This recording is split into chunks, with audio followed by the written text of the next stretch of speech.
श्रीशैलेशधियापात्रं दीभक्त्यादिगुणार्णवम् यतीन्द्रप्रवणं वन्दे रम्यजामातरं मुनिं लक्ष्मीनाथसमारम्भां नाथयामुनमध्यमाम् अस्मदाचार्यपर्यन्तां वन्दे गुरुपरम्परां यो नित्यमच्युतपदाम्बुजयुग्मरुग्म व्यामोगतस्तदितराणि तृणायनेने अस्मद्गुरोर्भगवतोऽस्तु दियैकसिन्धोः रामानुजस्य चरणौ शरणं प्रपद्ये माता पिता यपतयस्तनया विभूतिः सर्वं यतेव नियमेन मसन्मयानाम् आद्यस्य न कुलपतेर्वकुलाभिरामम् श्रीमत्तदङ्ग्रीकुलं प्रणमाहि मूर्धना भूतं चरस्य मखताप्रियपट्टनाथ श्रीभक्तिशारकुलशेखर योगिवाघान् भक्ताङ्ग्रेण परकालयतीन्द्रमिष्टान् श्रीमत्पराङ्कुशमुनिं प्रणतोऽस्मि नित्यम् अविद्यतविषयान्तरच्चटारे उपनिषदामुखमानमात्रमोकः अपि च गुणवता तथैकशेषी मधुरगविनुतये ममाभिवस्तु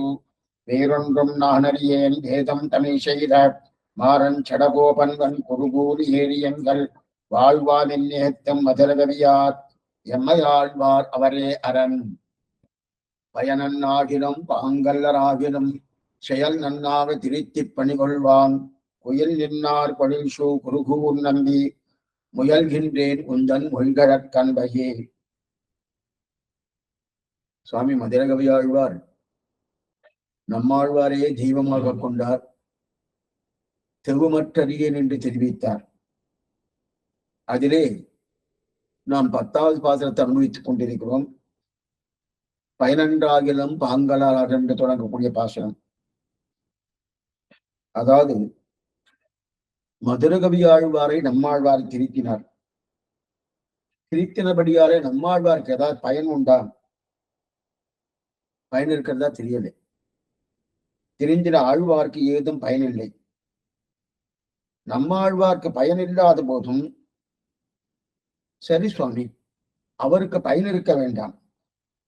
ஆனால் ஆழ்வார் உபதேசத்தை பெறுவதற்கு ஏற்பாது இவருக்கு தகுதி உண்டான்னா அந்த தகுதியும் இவருக்கு கிடையாது. அதாவது அதை ஏற்றுக்கொள்வதற்குண்டான அந்த ஏற்பை அதுவும் இல்லை. பயன் அன்றாகிலும் பாங்கு அல்லாகிலும் இவர் அதிகாரியே இல்லை. ஆனால் நம்மாழ்வார் அதிகாரி. ஆனா பாங்காம அமையாமல் போனாலும், மதுரகவியாழ்வார் பாங்காம அமையாமல் போனாலும் செயல் நன்றாக திருத்தி பணிகொள்வான். நம்மாழ்வாருடைய செயலாலே நன்றாக திருத்தி மதுரகவிகளை நன்றாக சிக்ஷித்து பணிகொள்வான். அப்படி கொண்டு ஆட்கொள்வான் தெரிவிக்கிறார். அவர்களை ஆட்கொள்வான். அப்ப கைங்கரியம் செய்யும் அவர்களாக ஆக்கினான் இல்லையா? பயனன்றாகிலும் பாங்கல்லராகிலும் செயல் நன்றாக திருத்தி பணிகொள்வான். குயில் நின்றார் பொழில்சூ குருகூர் நம்பி. குயில்கள் எல்லாம் மரத்தின் கிளையிலே இருந்து ஆள்கின்றன. ஆள்கின்றன பாடுகின்றன. என்னென்ன பாடுகிறது? அந்த ஆழ்வார் திருநகரிலே எழுந்தருளில் கூட நம்பி இங்கு குருகூர் நம்பி இருக்கு இல்லையா? அந்த குயில் நின்றார் பொழில்சூ குருகூர் நம்பி. அது விழிச்சொல். விழிச்சொல்னா நாம் கூப்பிடுறோம்னோ அதுக்குதான் விழிச்சொல்லு பேரு. சம்போதன்னு சொல்லுவார். அப்படிப்பட்ட விழிச்சொல் குயில் நின்றார் பொழில்சூ குருகூர் நம்பி. அப்படிப்பட்ட விழிச்சொல் அந்த கூப்பிடுவது ஆழ்வாறு கூப்பிடும்படியா திறமை. அப்படிப்பட்ட நிலை குயில் நன்றாக பாடிக்கொண்டிருக்கும் போது அந்த மொழியா அந்த பொழிலாளி சூழப்பட்ட திருக்குருகூர் நம்பி, அந்த திருக்குருகூர் நம்பி வாழக்கூடிய அந்த குருகூர் நம்பியை கூப்பிடுகிறார். குயில் நின்றார் பொழில்சூ குருகூர் நம்பி. குருகூர் நம்பி குருகூர் நம்பி கூப்பிடுறார். அப்ப குருகூர் நம்பி கூப்பிடுறாருன்னா ஏதோ விஷயத்த சொல்ல வரல. குருகூர் நம்பின்னு கூப்பிடுறார். குருகூர் நம்பி முயல்கின்றேன். நான் நீ பண்ணின உபகாரத்துக்கு பிரத்யுபகாரம் பண்ணுவதற்காக முயல்கின்றேன் என்று தெரிவிக்கக்கூடிய பாசனம். இதை கடந்த காலத்திலே வெறும் ஆரம்பிச்சோம். பெரியவாச்சமுடைய வியாக்கியானத்தை பார்க்கிறதுக்கு என்னன்னு பார்த்தோம். பயனன்றாகிலும் பாங்கல்லராகிலும் செயல் நன்னாக திருத்தி பணிகொள்வான்.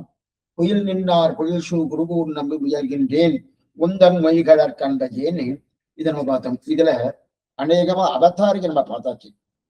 அவதாரிகை என்னன்றது நம்ம பார்த்து முடிச்சிட்டோம். இப்ப வியாக்கியானம். பயனன்றாகிலும் நாட்டில் ஒருவன் உபகரிப்பது ஒரு பிரயோஜனத்தை பிரயோஜனப்பட்டவரே அங்கொரு பிரயோஜனம் இல்லாதிருக்க செய்தியும் பாங்கல்லராகிலும்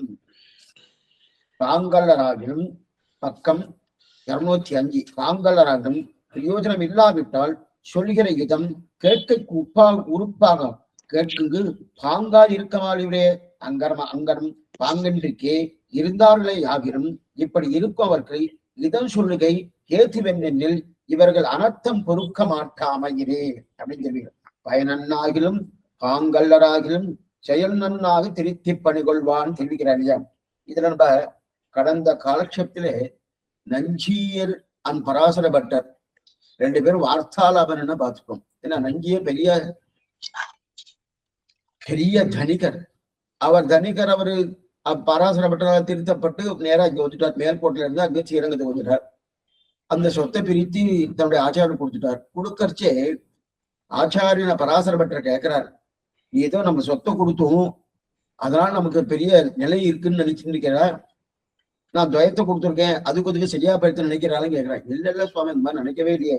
நான் எதுக்காக நினைக்கிறேன், உம்முடைய துவயத்துக்கு சரிசமமா எதுவுமே கிடையாது. நீர் என்னை அனுகிரகித்திருடும். அந்த அனுகிரகத்து சரிசமமா எத்தையா நிகராக இதையா பண்ண முடியுமான்னா ஒன்றையும் பண்ண முடியாதுன்னு தெரிவிக்கிறார். அதைத்தான் தெரியும். அப்படின்னா ஆச்சாரியன் செய்த உபகாரத்துக்கு சதுர்ஷ உபகாரம் கிடையாது. சதுர்ஷ உபகாரம் அதுக்கு பிரத்யுபகாரம் பண்ணணும். ஆச்சாரம் பண்றார். ஆச்சாரன் பகவானையும் பிராட்டியும் நமக்கு சமர்ப்பிக்கிறார். அதுதான் பண்றார். மிதுனமே உத்தேசம் என்று சொல்லக்கூடியது நம்முடைய சம்பிரதாயம். அப்படிப்பட்ட இந்த சம்பிரதாயத்திலே ஆச்சாரம் நமக்கு உபகரிப்பது என்ன? பகவானையும் பிராட்டியும் நமக்கு உபகரிக்கிறாரோ அப்படி உபகாரம் பண்ணக்கூடிய ஆச்சாரியருக்கு பிரத்யுபகாரம் பண்ணணும். பிரத்யுபகாரம் என்ன பண்ணலாம்? அதே போல நம்ம அந்த பகவானையும் அதே போல பிராட்டியும் உபகாரம் பண்ண முடியும்னா பண்ண முடியாது.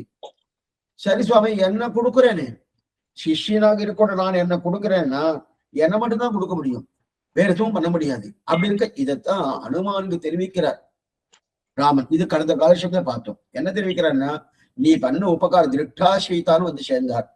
அப்ப சீதையை ரட்சித்தார். அதே நேரத்தில் இருக்கக்கூடிய ராமனுக்கு செய்தியை சொல்லி ராமனையுடைய அந்த வருத்தத்தையும் தீர்த்தார். அப்ப 2 காரியம் பண்ணியிருக்காரணும். அப்ப சீதையை இருக்கும்படி பண்ணார், ராமனுடைய கவலையும் தீர்த்தார். 2 பண்ணிருக்க செய்தி உடனே என்ன பண்ணிருக்கணும்? அதே போல இப்ப ஆச்சாரிய ஸ்தானம் தான் யாரு? ஹனுமான். நம்முடைய சம்பிரதாயத்துல ஹனுமானுக்கு ஆச்சாரிய ஸ்தானம் தெரிவிக்க. அப்படி இருக்க செய்து அந்த ஆச்சாரிய ஸ்தானத்துல இருக்கச்சே பிராட்டியும் பெருமாளையும் 2 பேரும் ரட்சித்தாரணும். அப்ப இவர் என்ன பண்ணிருக்கணும்? இவர் தன்னை கொடுக்குறார். ஏஷ சர்வஸ்து பூதஸ்து பரிஷ்வங்கோ அனுமதா. ஹனுமானை ஆலிங்கனம் பண்ணிக்கிறார். தான் என்னை கொடுத்தேன். ஆனா அந்த பக்கத்துல சீதை இல்லை. சீதை இல்லாம இருக்க செய்தையே இவர் தன்னை தான் கொடுக்க முடியாது, சீதையை கொடுக்க முடியல. ஏன் கொடுக்க முடியல? நான் சீதை இல்லையே. அப்ப ஹனுமான் அனுகிரகித்ததே பிராட்டியையும் அதே போல ராமனையும். இப்ப ராமன் 2 பேரையும் கொடுக்கணும், கொடுக்கறதுக்கு வாய்ப்பே இல்லையே. இதே சொல்றதுன்னா அப்ப சதுர்ச பிரத்யுபகாரம் ராமன் பண்ணலன்றார். அவரே சொல்றாரு, ஹனுமன் நீ பண்ணின உபகாரத்துக்கு பிரத்யுபகாரம் என்னால பண்ண முடியாதுன்னா பண்ண முடியலன்னு தெரியும். அந்த சதுர்ச உபகாரம். இதுல ஒரு ஆச்சரியமான செய்தி என்னன்னா, நம்முடைய சம்பிரதாயத்துல ஹனுமான் தான் ஆச்சாரியன். இதுக்கு வேதாந்தேசிகர் ஒரு பெரிய நியாயத்தை, அவர் பெரிய நியாய வேதாந்தி இல்லையா, பெரிய நியாயத்தை கற்பிக்கிறார். கவிகார்த்தி சிம்மன் அப்படின்னு பேரு. அவர் என்னன்னா லங்கா குப்த விவேக ராஜதன்யான் நியாயம்னு பேரு. ஆனா புது நியாயம். நியாய சாஸ்திரம்னா என்னன்னா எத்தையோ சொல்லி மேற்கொண்டு அந்த விஷயத்தை நன்னாக அதை திடப்படுத்தி சொல்றதுதான் நியாயசாஸ்திரம் பேரு. அப்படிப்பட்ட நியாயசாஸ்திரத்தை இப்ப சொல்ற என்னன்னா, லங்கையில் அகப்பட்ட விதேசராஜனுடைய குமாரத்தி சீதை விஷயமான ஒரு நியாயம். என்ன நியாயம்னா என்னன்னா, ஆச்சாரியன் என்ன பண்ணார்? நம்ம எல்லாம் ஆச்சாரம் பண்றார், சங்கு சக்கர ஆச்சரம் பண்றார். தீயிர் பொழிகின்ற செஞ்சுடராடி திகழ்திரு சக்கரத்தின் கோயில் பொழியாளே ஒத்துண்ணி நின்று குடுகுடியா செய்கள் சங்கு சக்கராச்சரம் பண்றார். தாபகா புண்டகா ததா நாமகா மந்த்ரோ யாகஸ்ய பஞ்சமகான் என்று சொல்லக்கூடிய சங்கு சக்கர லாஞ்சனம் பண்றாருனோ அந்த பண்றபடியால அவர் நம்ம ஆச்சாரிய சம்பந்தம் நம்ம படிச்சிருது. அதே போல ஹனுமான் என்ன பண்ணான்னா, சீதைக்கு ராம அங்கிதமாக இருக்கக்கூடிய அந்த கணையாளியை கொடுத்து ராம சம்பந்தத்தை சீதைக்கு ஏற்படுத்தி கொடுத்தாரணும். நம்ம ஆச்சாரியம் பண்ற காரியம் என்ன? சங்கு சக்கர லாஞ்சனம் பண்ணி பகவானுக்கும் நமக்கும் இருக்கிற சம்பந்தத்தை புதுசா பண்ணல, அதை ஞாபகப்படுத்தி கொடுக்கிறார். அதே போல சீதைக்கு ராவனுக்கு சம்பந்தம் இருக்கு, ஆனா அந்த சம்பந்தத்தை என்னன்னா உடனே ஒரு ஞாபகப்படுத்தி கொடுக்கிறாரு. அப்ப நம்முடைய சம்பிரதாயம் பிரகாரம் அனுமான் தான் ஆச்சாரியன். அந்த ஆச்சாரியன் 2 பேரும் கொடுப்பதற்கு நம்ம ஒருத்தரை தானே கொடுக்கிறோம், ஒருத்தரை தான் கொடுக்கிறோம்னா என்ன, ஏன்னா ராமாயணத்திலேயே பெருமாள் பிராட்டி 2 பேரை ரட்சித்து கொடுத்த அனுமானுக்கு ராமன் ஒருத்தனைத்தான் திருப்பி கொடுத்தான். ஒருத்தனை அவர் தான் ஏஷ சர்வஸ்து பூதஸ்து பரிஷ்வங்கோ அனுமதகா அப்படின்னு அந்த ராமனை மட்டும்தானே கொடுத்தார். ஆனால் ஆச்சார விஷயத்தில் பிரத்யுபகாரம் இல்லை.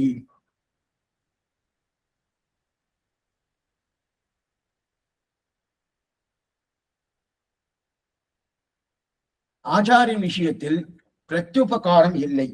பிரத்யுபகாரம் இல்லைன்னா அப்பனா ஒண்ணுமே செய்ய முடியாத சுவாமி, ஒண்ணுமே பண்ண முடியாது, ஒண்ணும் பண்ண முடியாது. ஏன்னா அதில் ஒரு ஏன்னா பிரத்யுபகாரம்னா பிரத்யுபகாரம் இருக்கு, ஆனா அது பிரத்யுபகாரமா ஆகமான்னு ஆகாது. பிரத்யுபகாரம்னா ஆகமான்னு ஆக முடியாது. ஏன்னா அது இப்ப பிரத்யுபகாரம் இல்லை என்பது ஒன்றும் செய்ய முடியாது தோணும். ஒன்னும் செய்ய முடியாது அதுல பெரிய ஒரு ஆபத்து வருது. என்ன ஆபத்துன்னா, இதை படிக்கும் போது அப்ப ஆச்சாரனுக்கு ஒரு பிரத்யுபகாரம் பண்ண முடியாதுன்னு ஆயிடுச்சு சொன்னேன். அதனால்தான் சுவாமி நான்லாம் எதையும் பண்றதே இல்லை. இப்ப நீங்க சொல்லிட்டு ஆச்சாரனுக்கு பிரத்யுபகாரம் பண்ண முடியாதுன்னு சொல்லணும். அதனால்தான் நான் எதையுமே செய்யறது இல்லை, எதுவுமே பண்றது இல்லை. பண்ணினா நிறைய பண்ணணும். சில பேர்லாம் சொல்லுவா பண்ணுவோம், பண்ணா ஒழுங்கா பண்ணணும், எல்லாமே பண்ணாம இருக்கணும், பாதி பண்ணிட்டு நிறுத்தப்படாது சொல்றா இல்லையா? அதே போல ஆச்சாரனுக்கு எப்ப நீங்க பிரத்யுபகாரம் சொல்லிடணும்.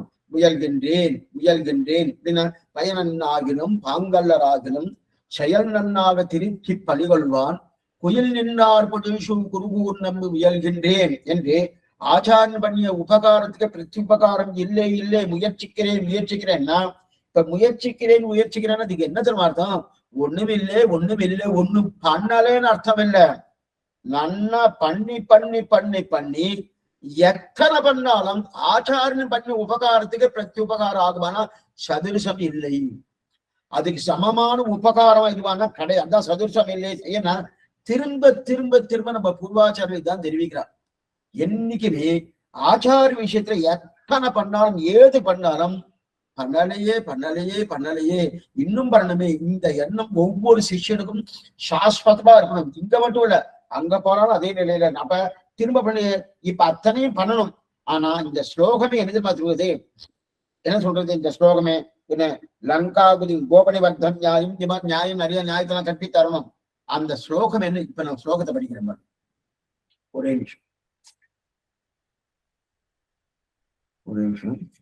பயணம் மித்ரபோபிக்கும் கர்த்தம் அப்படின்னு தெரிவிக்கிறாங்க. இப்படி அப்படிப்பட்ட அந்த ஸ்லோகமே இருக்க செய்து, ஆனா நாம என்ன சொல்றோம்னா, என்ன ஸ்லோகம் உபநிஷத்துல ஒரு ஸ்லோகம் சொல்றது பின்னாடி சொல்றேன் என்னன்றது, கொஞ்சம் நீட்டிட்டு போயிடும். இப்ப இதை மட்டும் முடிச்சுட்டு அதுக்கப்புறம் சொல்றேன். என்னன்னா, திரும்ப இந்த பிருத்திவி முழுவதும் இந்த லோகம் முழுவதும் ஆச்சாரியனுக்கு நம்ம சமர்ப்பிச்சோம் வச்சுக்கேன், அவர் பண்ண உபகாரத்துக்கு இது பிரத்யுபகாரம் ஆகுமான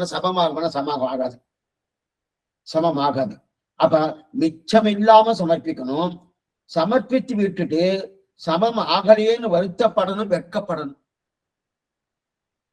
ஏதோ ஒண்ணு கொடுத்து வச்சுக்கேன், எழுதி வச்சுட்டு தாமே அன்னைக்கு இந்த தேதியில இதை கொடுத்துருக்கணும், மறுபடியும் கேட்கிறாரு, மறுபடியும் பண்ணணுமா, அன்னைக்கு பண்ணிட்டேன் சுவாமி, இவ்வளவு பண்ணிருக்கேன் அப்படின்னு நான் நினைக்கிறோம். லோகத்தையே கொடுத்தாலும் இன்னும் கொடுக்க முடியலையே அவர் பண்ணதுக்கு பிரத்யுபகாரம் இது இல்லையேன்னு வெட்கப்படணும், வருத்தப்படணும் தெரிவிக்கிறேன். உபனிஷத் சொல்றது ஸ்ரீயாதே, வேதாந்த ஸ்லோகத்தை சொல்றேன். ஸ்ரீயாதேயம் ஸ்ரீயாதேயம் சம்பிதாதேயம் அத்தயதிதே கர்ம விசிகித்வாவா விருத்த விசிகித்வாவா ஸ்யாதி ஏதஸ்தப்ராஹ்மணாகா சம்வரிஷிணகா யுக்தாவா யுக்தா அலூஷா தர்மகாமாஸ்யுகு யதாதே தத்ரவத்தேரன்னு இந்த ஒரு உபநிஷத் தைத்திர உபநிஷத்துடைய ஆச்சரியமான வார்த்தம். அப்படி இருக்கது ஸ்ரீயாதேயம் ஸ்ரீயாதேயம் சொல்றது இல்லையா? ஒருத்தனுக்கு நாம தானம் கொடுக்கணும்னா நிறைய கொடுக்கணுமா, கொடுக்கச்சு எப்படி கொடுக்கணுமா? இப்ப இதெல்லாம் இன்னைக்கு ஒத்து வருமா சுவாமி? நீங்க சொல்றதெல்லாம் பார்த்தா இந்த மாதிரி நான் நிச்சயம் ஒத்து வரும். தானம் கொடுக்கறதுன்னா நிறைய கொடுக்கணும், கொடுக்கும் போது பயத்தோடு கொடுக்கணும், வெட்கத்தோடு கொடுக்கணும்.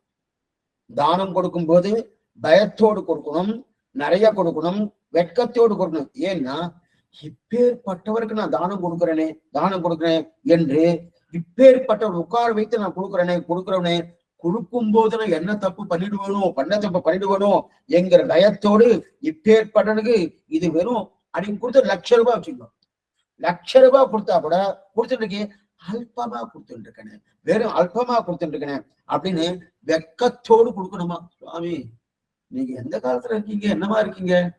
அதெல்லாம் ஒரு கோட்டீஸ்வரர் பண்ணக்கூடிய ஒரு தன்மையை தவிர இதெல்லாம் முடியுமான்னா அடிய ₹1,00,000 சொன்னதுன்னா அந்த వ్యక్తిக்கு அந்த ஜீவாத்மாவுடைய அவருடைய தன்மை தெரியுமானோ? ஒருத்தருக்கு ₹10,000 கொடுக்கலாம், ஒருத்தருக்கு ₹1,00,000 கொடுக்கலாம், ஒருத்தருக்கு ₹1,00,00,000 கொடுக்கலாம், என்ன வேணா கொடுக்கலாம். ஆனா அந்தந்த நிலையில இருக்கிறவாளுக்கு அவ ₹10 கொடுத்த கூட ₹1,00,000 கொடுத்த மாதிரி தான் அந்த நிலையில வரக்கணும். அப்ப கொடுக்கச்சே அல்பமா கொடுத்துட்டு இருக்கனே, இங்க கொடுக்கறது ₹1,00,000 அல்பமா கொடுத்துட்டு இருக்கனே வெட்கத்தோடு கொடுக்கணும், பயத்தோடு கொடுக்கணும். ஏன்னா இப்பேற்பட்டு கொடுக்குறனே, உட்கார வச்சு கொடுத்துட்டு இருக்கனே, பயத்தோடு கொடுக்கணும். இது வெறும் ₹1,00,000 கொடுக்கறது மட்டும் இல்ல, அல்பமா கொடுக்குறேன்னு நினைக்கிறோம், வெட்கத்தோடு நினைக்கிறோம். 10 லட்சம் கொடு, 10 லட்சம் கொடுத்தா கூட அப்ப கூட அது அல்பம்னு நினைத்து கொண்டு அப்படி நினைச்சுட்டு என்ன பண்ணணும்? வெட்கப்பட்டு இப்பேற்பட்டவங்க இவ்வளவு சின்னது கொடுக்கிறேன் என்று என்ன அபச்சாரப்பட்டு விடுவோமோ, என்ன ஆகுமோ, ஏதாகுமோ பயப்பட்டு கொடுக்கணுமா? அதைத்தான் ஸ்ரீயாதேயம் பியாதேயம் ஸ்ரீயாதேயம் அப்படின்னு சாஸ்திரம். ஸ்ரீயாதேயம் நிறைய கொடு, இந்த சாஸ்திரத்துக்கு உண்டான வாக்கியத்தை சொல்றேன். ஸ்ரீயாதேயம் நிறைய கொடுங்கிறது, பியாதேயம் அபியாதேயம்னா பயத்தோடு கொடுன்னு சொல்லுது, ஸ்ரீயாதேயம்னா வெட்கப்பட்டு கொடுங்க. அப்ப நிறைய கொடுக்கணும், பயத்தோடு கொடுக்கணும், வெட்கப்பட்டு கொடுக்கணும்னு சொல்லியிருக்கணும். இது இத்தனை.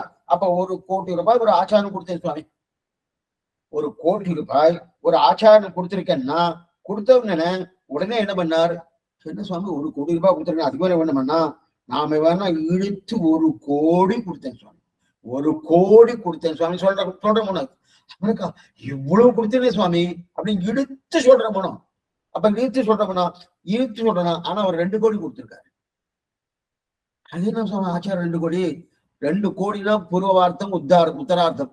பூர்வவாக்கியம் உக்கிரவாக்கியம் என்ன? ஸ்ரீமன்னாராயண சரணம் பிரபக்தி ஸ்ரீமதே நாராயணாயணகா பெரிய ஆட்டியரை முன்னேற்று கொண்டு அந்த பகவானுடைய திருவடியில் உபாயமாக வரிக்கிறேன். பூர்வவாக்கியம். இருவருடைய சேத்திலே கைங்கரியத்தை பிரார்த்திக்கிறேன். உத்தரவாக்கியம். இது 2 இருக்கணும். இந்த 2 கோடிக்கு தகுமான 2 கோடிக்கு மேலேயே இத சொன்ன ஒரு இடத்துல சொன்ன உடனே ஒருத்தர் வந்து என்ன சொன்னார்? வாஸ்தவம் சுவாமி, அப்ப அவர் 2 கோடி கொடுத்தாருனோ, 2 கோடி 2 வார்த்தை, அது 2 கோடியே வச்சுக்கணும். 2 கோடியை வச்சிருந்தா கூட அப்ப அது 2 கோடி கொடுத்தாருனோ, அதே போல நான் 2 கோடி கொடுத்துறேன் சுவாமி, அப்ப அவர் எனக்கு உபகாரம் பண்ணதுக்கு பிரதி உபகாரம் ஆயிடுத்தோணும். சரியா இருக்கணும். அது நீங்க என்ன சொன்ன? முயல்கின்றேன் சொல்லிட்டு சொல்லணும். இப்ப அவர் என்ன பண்ணாரோ 2 கோடி கொடுத்தாருன்னு சொல்லி வாஸ்தவம் தான். அதே போல நான் 2 கோடி கொடுத்துறேன், அவர் 2 கோடி கொடுத்தது துவயத்தை, அந்த துவயத்துக்கு சமானமா 2 கோடி வச்சுட்டா வச்சுக்கேன். துவயத்துக்கு சமானம் 2 கோடி கிடையாது.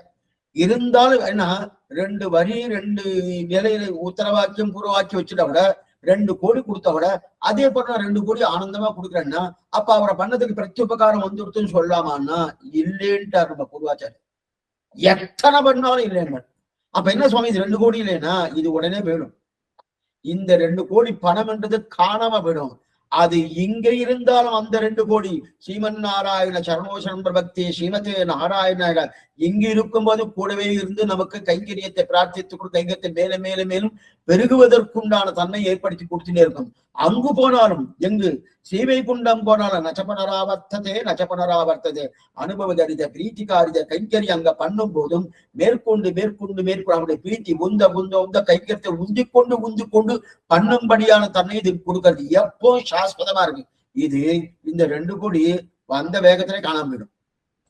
வந்த வேகத்திலே இது காணாம போயிடும். ஆனா அந்த தயம் மோட்சத்தை கொடுக்கறது. எங்கேயாவது காசை கொடுத்து நம்ம இன்னைக்கு நிறைய பதவியெல்லாம் வாங்குறோம் பாருங்க, பதவியெல்லாம் வாங்குறோம். இந்த பதவிக்கு இவ்வளவு இன்னைக்கெல்லாம் நிறைய மாறிடுது. இன்னைக்கு பழைய மாறிடுத்தன்னா இன்னைக்கு தேர்தல் பண்ணி அதனால தேர்ந்தெடுக்கப்பட்டவர்களையே காசு கொடுத்து வாங்கினாருக்கு ஆயிடுச்சு.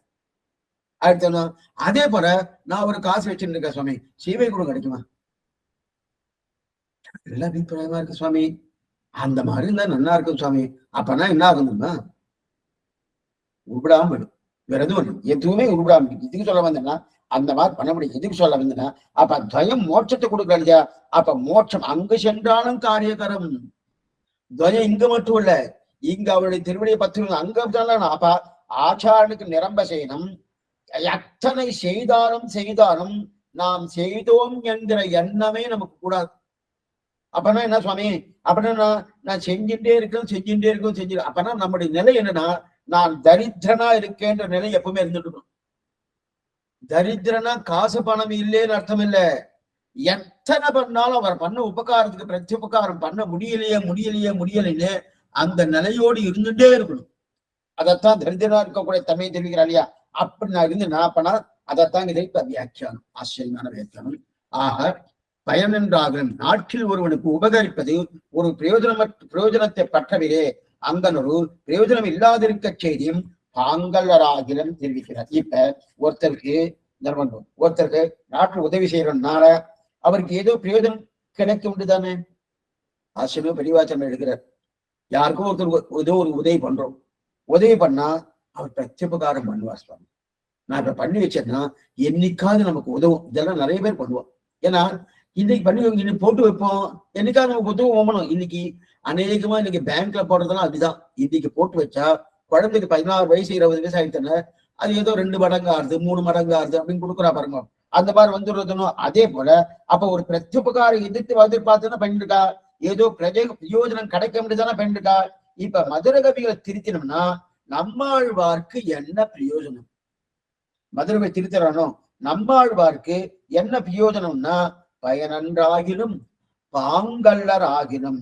அதாவது நம்மாழ்வார் அதிகாரி அப்படிங்க. சரி சுவாமி, சொன்னவருக்கு பிரயோஜனம் இருக்க வேண்டாம், ஆனா கேட்டுக்கொள்வது பாங்கா இருக்கணுமா வேண்டாமா? கேட்டுக்கொள்ள பாங்கா இருக்கணுமான்னு. ஏன்னா ஒருத்தர் பிரியத்துக்கா சில விஷயம்லாம் சொல்லிட்டு இருக்கேன், சபையில சில விஷயம்லாம் சொல்ல முடியாது. ஆனா நாமே ஸ்ரீ வைஷ்ணவ சம்பிரதாயத்துல இன்னார் தான் இந்த காலட்சேபத்தை கேட்கலான்னு ஒரு வரமுறை வச்சுட்டு இருக்கோம். அந்த வரமுறை என்னன்னா அதுதான் நிஜம், அதுதான் உண்மை. ஏன்னா இன்னென்ன நிலையோடு இருக்கிறவாள் தான் ரகசிய கிரந்தங்கள் கேட்கணும். அப்ப என்னென்ன அதிகாரி எதிர்பார்க்கிறவனு அதே போல இப்ப மதுரகவி ஆழ்வார் இந்த ஆழ்வாடு உபதேசத்தை பெற்றுக் கொள்வதற்குண்டான அதிகாரம் இருக்கா? அந்த பாங்கு இருக்கா? பயன் இல்லை, தெரிஞ்சு போயிடுத்து. நம்ம ஆழ்வாருக்கு பயன் இல்லை. சரி வேண்டாம் சுவாமி, பண்ணுவோம், ஏதோ பண்ணுவோன்னு அவர் பண்றாருன்னா அந்த உபதேசத்தை பெற்றுக் கொள்வதற்கு அதான் சொல்றாரு. சரி சுவாமி, சொன்னவருக்கு பிரயோஜனம் இருக்க வேண்டாம், ஆனா கேட்டுக்கொள்வதற்கு பாங்காக இருக்கிறதா என்றால், அதாவது நம்மாழ்வார் அதிகாரி, அந்த அதிகாரியை இருந்து சொன்னதுனாலே எனக்கு ஒன்றும் பயனில்லை. ஆனா அதிகாரிக்கு சொன்னேன்னு சொன்னோம்னோ சுவாமி இவர் கொஞ்சம் நல்ல அதிகாரி, இவருக்கு சொன்னா நல்லா புரிஞ்சு. சில பேர்லாம் புரியத்துக்கா சொன்னேன். சில சங்கீத வித்வான், ஒரு சங்கீத வித்வான்னா அவரிடத்துல ஒரு பிள்ளைக்கு நன்றா தெரிஞ்சுக்கணும்னு ஆசை. ஒரு சங்கீத வித்வானுடைய சங்கீத ஒரு பிள்ளை, சின்ன பையன் தான். சின்ன பையன் நல்லா சங்கீதம் தெரிஞ்சவன், அந்த வம்சத்துல வந்தவன். ஆனா அவருக்கு சம்பந்தமே இல்லை. இந்த சங்கீத வித்வான் பெரிய வித்வானா இருக்காரு, அதனால அவர்கிட்ட போய் நம்ம தெரிஞ்சுக்கலான்றதுக்காக என்ன பண்ணாரு, நேரா அவர்கிட்ட போய் நல்லா எனக்கு பாட்டு வருது நீ சொல்லித்தரோம் அப்படின்னா அவரும் பார்த்தாரு, இந்த பிள்ளை பார்த்து ரொம்ப ஆசையா கேட்கறான். ஆனா அந்த பிள்ளைகிட்ட அந்த சங்கீத வித்வானுக்கு ஏதாவது சம்பாவனை கொடுத்து அந்த சங்கீதத்தை கத்துக்கொள்ள அளவுக்கு வந்துட்டு பணங்காசு இல்லை, எதுவுமே இல்லை, ஏழையா இருக்கான். அதனால இவனால ஒண்ணும் சம்பாவனை பண்ண முடியாது, சமர்ப்பிக்காங்க. இவனுக்கு சொல்லி கொடுக்கணும் இல்லையா? ஆனா சொல்லி கொடுத்தா அதனால சம்பாவனை ரூபத்துல ஒண்ணும் வரப்போறது கிடையாது, நல்லாவே தெரியும்.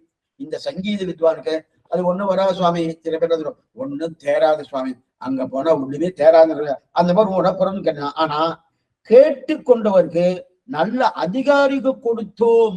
நல்ல அதிகாரி, நல்ல பையன், அண்ணா சங்கீதம் நல்லா இருக்கு சொன்ன உடனே கபக்குன்னு பிடிச்சுட்டானே, பிடிச்சுட்டு அதுக்கு தகுந்த மாதிரி என்னென்ன 72 வேலை கர்த்தா நல்லா ரொம்ப நாளா சொல்லிட்டு இருக்கானே அந்த விருப்பத்தோடு சொல்றா இல்லையா? அங்க அப்படி சொல்லிட்டு வரணும். அப்ப அந்த சங்கீத வித்வான்கிட்ட கற்றுக்கொள்ளக்கூடிய பிள்ளைக்கு ஏதோ ஒரு தகுதி இருக்கு, அப்பனா பாங்கு இருக்கு. ஆனா இந்த மதுரகவியால் வைக்கணும்னா பாங்கல்லராகிலும் அது கூட இல்லையே. பயனன்றாகிலும் பாங்கல்லராகிலும் செயல் நன்றாக திருச்சி பணிகொள்வான். பாங்கே அதிகாரமாய் தகுதியாக இல்லாமல் இருந்தாலும் ஆழ்வார் கொடுத்தார் இல்லையா, அப்ப ஆழ்வார்களுக்கும் பிரயோஜனம் இல்லை, ஆழ்வார் பிரயோஜனம் இல்லை. ஆனா இவர்கிட்டயாவது ஏதாவது ஒரு தகுதி இருக்கான ஒண்ணும் இல்லை. அதான் பயனன் ஆகினும் பாங்கல்லர் ஆகினும் இங்கேயும் தகுதி இல்லை. இப்ப வியாக்கியானத்தை வாசிக்க, அதாவது நாட்டில் ஒருவனுக்கு ஒருவன் உபகரிப்பது ஒரு பிரயோஜனற்ற பற்றுவிரே அங்கனொரு பிரயோஜனம் இல்லாதிருக்க செய்தியும் பாங்கல்லராகிலும் பிரயோஜனம் இல்லாவிட்டால் சொல்லுகிற இதம் கேட்கைக்கு பாங்காக இருக்கலாமிரே அங்கனம் பாங்கரின்றிக்கே இருந்தார்களே ஆகிலும் இப்படி இருப்பவர்களுக்கு இதம் சொல்லுகைக்கு ஏத்து என்னென்னில் இவர்கள் அனர்த்தம் பொறுக்க மாட்டாமையிலே ஆச்சரியம் எடுத்துட்டார்கள். சரி சுவாமி, அப்ப ஏன் நம்மாழ்வார் சொன்னார்? அவர்தான் மதுரகவிக்கு சொல்றபடியால தனக்கு ஒரு பிரயோஜனம் இல்லைன்னு தெரியாது, அதை கேட்டுக்கொள்ள அளவுக்கு அவருக்கு அதிகாரியா இல்லைன்னு தெரியாது. சொல்ல வேண்டாமே, எதுக்கு சொல்லணும்? அப்ப அதிகாரமே தகுதி இல்லை இல்லாம இருந்தாலும் ஆழ்வார் சாதித்தலையா, அப்ப அவருக்கு தான் பிரயோஜனம் இல்லையே. அது பேரு அவருக்கு பிரயோஜனம் இல்லையே மட்டும் இல்ல, அதுக்குண்டான தகுதியே இல்லையே. அப்படி இருக்கும்போது அவர் எதுக்காக சொல்லணும்னா, நல்லது சொல்லணும்னா இவர்கள் அனர்த்தம் பொறுக்க மாட்டாமையிலே பெரியவாச்சனுடைய காமிக்கிறார். இவருடைய அனர்த்தம் பொறுக்க மாட்டாமையிலே தெரியல. இவர் கெட்டு போறாரே தாழ்ந்து போறாரே, ஆத்மஸ்வரூபம் நாசம் அடைகிறதே. அதனால அந்த அந்த தாட்சியை பார்த்து இவர்கள் அனர்த்தம் பொறுக்க மாட்டாமையாலேன்னு தெரிவிக்கிறார். இது பெரியவாச்சனுடைய வியாக்கியானத்தை பார்த்துட்டு இருக்கோம். அப்ப அவருடைய அனர்த்தம்னா இப்படி சொரூபநாசமானது, ரொம்ப தாழ்ந்து போயிட்டு இருக்கானே, இவனும் பகவானுக்கு கைங்கரியம் பண்றது உத்தேசம் தானே, இருப்பினும் இவர் இப்படி போயிட்டு இருக்காங்க அப்படின்னு இவருடைய அனர்த்தம் பொறுக்க மாட்டாங்க. சரி சுவாமி, இத போல ஒரு பிரயோஜனம் இல்லாமல் போனாலும் கேட்டுக்கொள்ள தகுதியே கிடையாதுனாலும் அந்த மாதிரி உபதேசித்தார் யாரேனும் உண்டு? என்ன கேட்கிறார்? இப்ப மதுரை உபதேசம் பண்ணாருன்னா யார்? நம்மாழ்வ உபதேசம் பண்றார். நம்மாழ்வ உபதேசம் பண்ணிருக்கா அவருக்கு சொல்றதுனால ஒரு பிரயோஜனம் இல்லை, நம்மாழ்வார்க்கும் தெரியுது. சரி, மதுரகவி ஆழ்வார் அதை ஏற்றுக்கொள்வதற்குண்டான அந்த பாங்கு இருக்கானா? அதுவும் இல்லைன்னார். ஆனா உபதேசம் பண்ணார். அது உபதேசம் பண்ணதுக்கு என்ன காரணம் சொன்னோம்? இவர்கள் அனர்த்தம் பொறுக்க மாட்டாமையிலே அப்படின்னு இல்லையா? என்ன தாழ்ந்த போயிட்டு இருக்காரு, சொரூபம் நாசம் அடைகிறது, பகவானுக்கும் இவர்கள் அருகில் இருக்கக்கூடிய யோக்கியத்தை இருந்திருந்தும் இவ தாழ்ந்து போயிட்டு இருக்காளே, அந்த அனர்த்தம் பொறுக்க மாட்டாமையாலே இப்படி பண்ணினான்னு தெரியும். அப்ப அந்த தாழ்ச்சியை பார்த்து பண்ணாரு. அந்த மாதிரி யாரா பண்ணிருக்காரு? நீங்க என்னமோ மதுரகவியாழ்வார் பண்ணாருன்னு சொல்லிட்டு இருக்கே, அந்த மாதிரி யாருக்கா பண்ணியிருக்காரான்னா ஆச்சரியமா தெரியும். இந்த மாதிரி உபதேசம் கண்டார் உண்டோ என்று முதல் சீத்தை எடுக்கிறார். சீத்தை தான் இங்க பிரதானமா எடுக்கிறார். இப்படி உபதேசித்தார் உண்டோவெனில் 2வது பத்தி பக்கம் 206. இப்படி உபதேசித்தார் உண்டோவெனில் ராவணனுடைய துர்கதியை கண்டு மித்ரமோபிகம் கர்த்தம் என்று அவனுக்கு இதம் சொல்லினார் பிராட்டி ஒருவன் தலைக்கடையும் பறைக்கடையும் அடைத்துக் கொண்டு அகத்துக்குள்ளே கிடக்க அகம் நெருப்பட்டு பேவார் கண்டு நின்றார். அவிக்கும் போது தங்களுக்கு ஒரு பிரயோஜனத்தை பார்த்தல் உள்ளே கிடந்து அபேட்சித்து காவாதென்றே அளிப்பது இப்படியாகிட்டு ஆழ்வார் படியும். ஒரு திருஷ்டாந்தத்தோட சொல்றார். இவர்கள் அனந்த கண்டு என்னன்னா சீத உபதேசம் பண்ணியிருக்கா. இந்த உபதேசத்துக்கு தான் நம்முடைய சம்பிரதாயத்துல 5 பேர் தான் உபதேசத்துக்கு யோகியத்தை படைத்தவர் எடுத்திருக்கா. அழகிய மணவாள பெருமாள் மேல நம்ம பார்க்க போறோம். ஆச்சார தெய்வத்துல நம்ம மேல பார்க்க வரும். அழகிய மணவாள பெருமாள் நாயனார் ஆச்சரியமா தெரிவிக்கிறார். தாய்க்கும் மகனுக்கும் தம்பிக்கும் இவருக்கும் இவரை அடிபணிந்தவரிலே இவை உள்ளது. தாய்க்கும் மகனுக்கும் தம்பிக்கும் இவருக்கும் இவரை அடிபணிந்தவருக்குவிலே இவை உள்ளது. ஆச்சாரியத்தில் இருக்கக்கூடிய ஆச்சரியமான அழகிய மணவாள பெருமாள் அமைத்துள்ள சூத்திரம். இதுல தாய்க்கும் மகனுக்கும் தம்பிக்கும் இவருக்கும் இவரை அடிபணிந்தவரையே 5 பேர். தாய் யாருன்னா சீதை தான் தாய். தம்பி தாய்க்கும் மகனுக்கும், மகன் பிரகலாதன், தம்பி விபீஷணன் தான் தம்பி. இவருக்கும் ஆச்சாரியத்துல இவருக்கும் நம்ம போட்டோம்னா அந்த ஆச்சாரிய கிரந்தம் யாருக்கு? நம்மாழ்வாருடையது. நம்மாழ்வாருடைய இருதயம் தானே ஆச்சார தெய்வமே. அப்படி இருக்கச்சே அப்ப அந்த இவருக்கும்ங்கிற சப்தத்துல ஆச்சாரத்துல போட்டா இவருங்கிற சப்தம் யாரை குறிக்கும்னா நம்மாழ்வார் குறிக்கும். அப்ப இவருக்கும்னா நம்மாழ்வாருக்கும். இவரை அடிபணிந்தவர் இவரே இவை இருப்பதுன்னா இவர் அடிபணிந்தவர் யாரு? மாறன் அடிபணிந்தவர் சுவாமி ராமானுஜர். அவருக்கு அந்த 5 பேருக்கு தான் எதுக்கு உபதேசம் பண்ணக்கூடிய யோகத்தை உண்டு. இப்ப நம்ம இதுல என்ன பார்க்கணும்னா இந்த 5 திருஷ்டாந்தம் இருக்கு இல்லையா, 5 பேர் எடுத்துக்கணும். தாய், மகன், தம்பி, இவர் அடிபணிந்தவர். இந்த 5 பேர் இந்த கட்டத்தை வச்சு என்ன பார்க்கணும்னா, இப்ப முன்னாடி நம்ம இந்த பாட்டு என்ன பார்த்தோம்?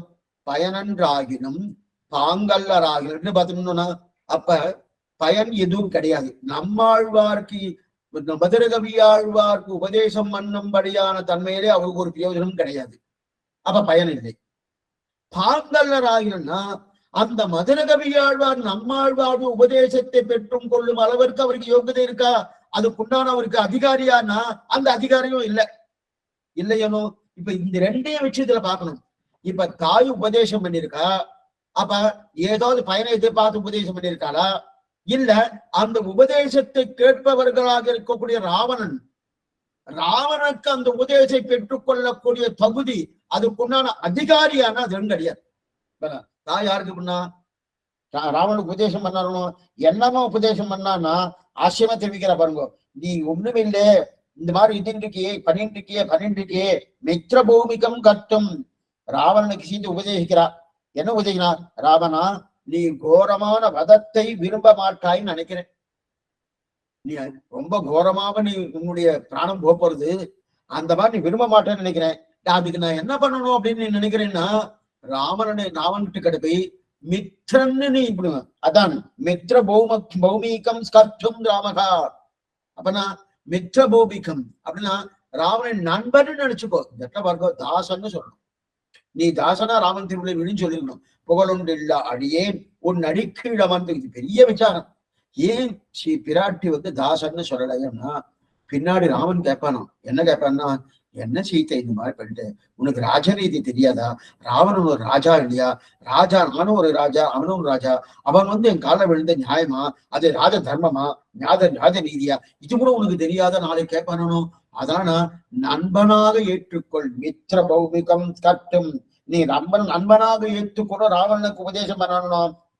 ராவணா, நீ கோரமான மதத்தை விரும்ப மாட்டாயானால் நீ ராவணத்துல போய் மித்திரன் என்று சொல்லிக்கொண்டினா அப்படிப்பட்ட ராமன் திருவடியில பட்டுன்னு கூட சொல்லல. அத கூட சொல்ல ராமனை நண்பனாக ஏற்றுக்கொள்ளுன்னு சொன்னார்கள் இல்லையா? இந்த உபதேசத்தை பெற்றுக்கொள்வதற்கு ராவணனுக்கு யோகிதை இருக்க? ஒரு யோகிதை கிடையாது. ஒரு யோகிதை பொல்லாரக்கன், சாமானிய அரக்கன் இல்ல, பொல்லாரக்கன் இல்லையா? அப்படிப்பட்ட இருக்கச்சது. அதே பொல்லாரக்கன் நல்ல அரக்கனா தான் உபதேசம் பண்ணலாம். அவன் பொல்லாரக்கனா இருக்கணும். எப்ப பொல்லாரக்கனா ஆயிடணும் அப்ப உபதேசம் யோகிதை கிடையாது. சரி, ராவனுக்கு உபதேசம் பண்ண அதனால சீதைக்கு ஏதாவது பிரயோஜனமா? ராவனுக்கு உபதேசம் பண்ணணும், எனக்கு நல்லது நடக்க போறது ஒண்ணு நடக்கும். எந்த விதமான பிரயோஜனமும் சீதை எதிர்பார்க்கணும்னா இல்ல. இருந்தா தான் எதிர்பார்க்கறது. எந்த விதமான ராவணனுக்கு உபதேசம் பண்ணபடியால ஒரு பிரயோஜனம் இல்லை. சரி, உபதேசத்தை பெற்றுக் கொள்வதற்குண்டான அதிகாரியா ராவணனா இல்ல. இப்ப இதோட சரியா போயிடுச்சா? பயனன்றாகிலும் பாங்கல்லராகும். இது சீதை விஷயத்துல நன்னா ராவனோடு மெட்டம் என்று சொல்லிக்கிறது உச்சிதமானது என்று ராவனுக்கு இதம் சொன்னால் சீதை. அதே போல இந்த அழகான அளவுக்கு திட்டாந்தம் என்ன திட்டம் அந்த அங்கேயும் சொல்றான் பாருங்க. அங்கேயும் சேர்த்து சொல்லிடுறேன். ராவணன் முதல்ல சீதை ஏன் சொன்னா இங்க சீதையை மட்டும்தான் எடுத்திருக்கான். இங்க 5 பேர் நம்ம எடுத்துருக்கோம்னா அந்த ஆச்சாரிய சூத்திரத்துக்கு இங்க என்ன மித்திர பூமிக்கும் கர்த்தம் என்று அவனுக்கு இதம் சொன்னாரிலே பிராட்டி அப்படின்னு தெரிவிக்கா இல்லையா? பிராட்டி மட்டும்தான் இங்க எடுத்திருக்கார், பெரியவாச்சான் இல்லை. ஆனா இங்க நம்ம சூத்திரம் எடுத்தது 5 பேரை சேர்த்தே சொல்லிடுறேன். அப்ப தாய்க்கும் மகனுக்கும், மகன் பிரகலாதன் இரண்யகசிபுகிட்ட எத்தனை உபதேசம் பண்ணான். அந்த உபதேசம் பண்றபடியால பிரகலாதருக்கு ஏதாவது பிரயோஜனம் உண்டா? என் தகப்பனார் நல்லா உபதேசம் பண்ண, எனக்கு இது நடக்க போறது, அப்பதான் பகவத் அருள் எனக்கு கிடைக்கணும். அதெல்லாம் ஒண்ணும் கிடையாது. ஒண்ணுமே கிடையாது. நேரடியா அவருடைய கிருபை பரிபூர்ணமா இருக்கு. ஆனா சரி, இந்த அந்த இரண்யகசிபு அதுக்கு அதிகாரியா? எங்கு மூலம் கண்ணன் என்ற மகனை காய்ந்து இங்கு இல்லையா என்று இரணியன் தூண்படைப்பு அங்கு அப்பொழுது அவன் மீய தோண்டியன் சிங்கப்பிரான் பெருமை. அப்படி இருக்கச்சு எங்க இருக்கான்னு சொல்ல சொல்ல எங்கும் உள்ளன்னு சொன்னான். இப்ப இங்க இருக்கான்னு சொல்லணும், எங்க உள்ளன்னு சொல்லிக்கிறானோ அப்படி சொல்றச்சையே. அப்ப இதனால அந்த அதிகாரியா இருக்கானா இரண்யகசிபன், அவனு அதிகாரி கிடையாது. அப்ப அங்க பாங்கு இல்லை. இங்க இவனுக்கு யாருக்கு மகனாக இருக்கக்கூடிய அந்த பிரகலாதனுக்கு ஏதாவது பயன் இருக்கான ஒரு பயன் இல்லை. பயன் என்றாகினும் பாங்கிறார். ஆக பிராட்டி, அடுத்து மகன், அடுத்து தம்பி விபீஷணன். என் குலத்தை கெடுக்க வந்த கோடரை காம்பன்னு தன்னை காலாலே எட்டு உதைச்சான் பீஷணன். நீ நல்லவன்னு பேர் எடுத்துட்ட, உன்னை கொல்லாம விட்டு வெளில போயிட்டு எத்தனை உபதேசம் பண்ண அந்த உபதேசம் பண்ணுவதற்குண்டான ஒரு பிரயோஜனம் ஏதாவது விபீஷனுக்கு இருக்கா? ஒரு பிரயோஜனம் இல்லை. இல்ல நீ நல்லா உபதேசம் பண்ண எனக்கு நல்லது கிடைக்க போறது இல்லை, ஒண்ணும் கிடையாது. சரி, அந்த உபதேசத்தை பெற்றுக்கொள்வதுக்கு சீதை பண்ணும்போது இல்லைன்னா இங்க கேட்கறது கேட்க வேண்டாம். ஏன்னா அப்ப அதை பெற்றுக்கொள்வதுக்கு அவ அதிகாரியா இருக்குன்னா கிடையாது. அப்ப தாய்க்கும் மகனுக்கும் தம்பிக்கும் இந்த மூணுமே பயனன்றாகலும் பாங்கலராக. இவர்க்கும் சொன்னால் விரோதம் இது ஆகிலும் சொல்லுவன் கேள்வினோ என்னாவில் என் கவியான் ஒருவர்க்கும் கொடுக்கிறேன் தன்னா தனாவென்று வண்டுமுடல் தெரிவேங்கிறது. என்ன நமக்கு உபதேசம் பண்றாருனோ சொன்னால் விரோதம். அவர் சொன்னா நமக்கு விரோதம் தான் நினைக்கிறேன். என்ன பாப்பா பாரு இதே பண்ணிட்டு இருக்காருன்னு நம்ம பேசிட்டு தான் இருக்கும். ஆனா ஆகிலும் சொல்லுவார் பண்ணிட்டு தான் இருக்காரு. அப்ப ஒரு பிரயோஜனம் இல்லை. நாம எத்தனை எதிர்க்கிறோம். ஆமா, அவருக்கு என்ன, அவர் பாடு புளியா மரத்தடி உட்கார்ந்துட்டு இருக்கா, அவருக்கு எல்லா சக்தியும் இருக்கு, எனக்கு ஒண்ணுமே இல்லை அப்படித்தானே பேசணும். அப்படி இருக்கச்சுதே. அப்ப அவருக்கு நமக்கு உபதேசம் பண்றதுல ஒரு பிரயோஜனம் இல்லை. இல்ல உபதேசம் பண்ணதான் உனக்கு பெருவீடு தடுக்கிறோம் அப்படின்னு அப்படி சொல்லியிருக்கானா? அவருக்கு ஏற்கனவே கொடுத்தாச்சு. இங்க வெச்சத்துக்கு என்ன காரணம்? நமக்கு உபதேசம் பண்றதுக்காக வச்சார தவிர நாடு திருத்த நச்சு பைகையாவாங்க பிரபந்தம் தலைக்கட்டன்னு வேற ஆச்சாரத்தேக்கார் தெரிவிக்கப்படுற இந்த 3 காரணத்துக்காக ஆழ்வாரங்க வச்சாராம். இன்னின்றனிமை இனியாமுராமை முதல் பாட்டு. பொய் நின்ற ஞானமும் பொல்லாவுடுக்கும் அடுக்குடம்பும் எண்ணின்ற நீர்மை இனியாமுராமை உயிரளிப்பான் எண்ணின்ற யோனியமாயின்னு அங்க பிரார்த்தி இனி எங்க வைக்காதுன்னு சொன்னேன்னு அங்கேயே வியாக்கியாதா என்னது மாத்திருக்கிறார். இந்த பாட்டு அமைஞ்ச அடுத்த பாட்டு என்னது பாருணும், உற்றேன் உகந்து பணி செய்து உணபாதம் பெற்றேன்னு பாட்டு வந்திருக்கணும். ஆனா திருவிரத்தங்கூர் பாசனம், திருவாசனம் 7 பாசனம், பெரிய திருவந்தாய் 87 பாசனம், அதுக்கு போல 1102 பாசனங்கள் திருவாவிளி, இத்தனையும் முடிஞ்சதுக்கு அப்புறம் தான் அவாவற்று வீடு பெற்ற திருவூர் சுடவோபன் சொல்லியிருக்காருன்னா நாடு திருந்த நச்சு பொய்கை ஆகாமைக்கு பிரபந்தம் தலைக்கட்டன் தெரிவிக்கிறார் இல்லையா? அப்ப அவர் உபதேசம் பண்ணார். அவருக்கு என்ன இருக்கு? பயனே இல்லை. இப்ப மதுரகவியாழ்வாருக்கு அப்படியே பயனே இல்லாமையோ நமக்கு அதே நிலைதான். மதுரகவியாழ்வார்க்கு அவங்க அதிகாரம் சொல்லலாம். அதிகாரம் அந்த பாட்டுல இல்ல, அடியானா சொல்றேன். ஆனா நம்ம அது கூட கிடையாது, எதுவுமே இல்லையா. இருந்தாலும் பண்ணாரணும் நம்மாடணும். அதுக்கப்புறம் இவருக்கும் இவரை அடிபணிந்தவருக்கு மேலே இவை இருப்பதுன்னா இவை அடிபணிந்தவர் யாரு? மாறன் அடிபணிந்தவர் யார்? லோகத்தையே திருத்தினாரே. பொழிக பொழிக பொழிக போயிற்று வள்ளுயிர் சாபம் நலியும் நரகமும் இந்த நவனுக்கும் யாதொன்றும் இல்லைன்னு லோகத்தையே திருத்தினாரனோ அதுதான் தகுதி இருக்கா சுவாமி? நமக்கு ஏதாவது தகுதி இருக்கா? அவருடைய உபதேசத்தை கேட்டுக்கொள்ளும் அளவுக்கு நமக்கு தகுதி எதா இருக்குன்னா இன்னைக்கும் கிடையாது, என்னைக்குமே கிடையாது. எந்த விதமானது அந்த திருமையை சேவிச்சால் போறோம். இல்லை எனக்கெதிர் இல்லை எனக்கெதிர் இல்லை எனக்கெதிரே அப்படின்னு அந்த திருமேனியை சேவிச்சாலே மோட்சம் சொல்றச்சே. அப்ப அது ஏதாவது தகுதி நமக்கு ஒரு தகுதியும் கிடையாது. சரி, நமக்கு உபதேசம் பண்ணபடியால ராமானுஜருக்கு ஒரு நல்லது நடக்கும் சுவாமி, அவர் மோட்சம் போவார்னா இல்லையே. அவர் பஞ்சாயத்தோட அவதாரம், ஆதிசேஷன் அவதாரம், அவர் கர்மாவும் தேட போறது இல்லை. நம்ம எல்லாம் கர்மத்தால் பீடிக்கப்பட்டிருக்கோம். இருந்தாலும் உபதேசம் என்னன்னா பயனன்றாகினும் பாங்கல்லராகினும் செயல் நன்றாக திருத்தி பண்ணி கொண்டான் இல்லையா? அப்படி திருத்தினான் இல்லையா? அதைத்தான் தெரியாது. அப்ப பிராட்டி ராமனோடு மித்திரன் என்று சொல்லிக்கொள்ளி உச்சிதமானது என்று ராவனுக்கு இதம் சொன்னார் பிராட்டி. அதை போல இப்ப அதுக்கப்புறம் என்ன சொல்றாரு? அழகான லௌகிக திருட்டாந்தம் இருக்கிற பாருங்க. இதம் சொன்னார் போல பிராட்டி ஒருவன் தலைக்கடையும் புறைக்கடையும் அடைத்து கொண்டு அகத்துக்குள்ளே கிடக்க அகம் நெருப்பட்டு வேவான் என்றால் கண்டு நின்றார். அவிக்கும் போது தங்களுக்கு ஒரு பிரயோஜனத்தை பார்க்காதால் உள்ளே கிடந்தவர் அபேட்சித்துக்கா அவாதன்றே அவிப்பது. இப்படி ஆயிட்டு ஆழ்வார் படியும். ஆச்சரியமான ஒரு லௌகிக திருட்டாங்க சொல்ற. என்னன்னா ஒருத்தர் வீட்டுல என்ன பண்ணார், வாசல் கதவு பின்னாடி கதவு. இன்னைக்கு பிளாட்னா வந்துட்டோம்னா பின்னாடி கதவே கிடையாது, ஒரே கதவு தான், வாசல் கதவு ஒண்ணுதான். இல்ல நம்ம பழைய மாதிரி வச்சுப்போமே, வாசல் கதவு பின்னாடி கதவு ரெண்டையும் நன்னா தாச்சிட்டார். சாத்திட்டு உள்ள நன்னா படுத்துட்டு நன்னா தூங்குறார். ஆனந்தமா தூங்குறார். 2-3 நாள் ஏதோ தூக்கம் இல்லை போட்டுருக்கு. நன்னா தூங்கிட்டு இருக்காரு. என்னமோ வீடு நெருப்பு பிடிச்சிட்டு, வீடு ஃபுல்லா நெருப்பு பிடிச்சிட்டு வெளியில இருந்து பாக்குறா. வெளியில இருந்து பார்த்தவொடனே நெருப்பு அணைக்கணுமானோ, உள்ளுக்குள்ள ஒருத்தர் தூங்கிட்டு இருக்காரு. நெருப்பு அணைக்கணுமானோ. அணைக்கும் போது அப்ப என்ன சுவாமி நெருப்பு அணைக்கணுமானோ? ஆமா, நமக்கு ஏதாவது அணைச்சா நமக்கு ஏதாவது பிரயோஜனம் இருக்குமா? யாரா பாக்கலாம்? எரிஞ்சுட்டு இருக்கு, வீடு எரிஞ்சுட்டு இருக்கு, நெருப்பு அணைக்கணுமா சுவாமி?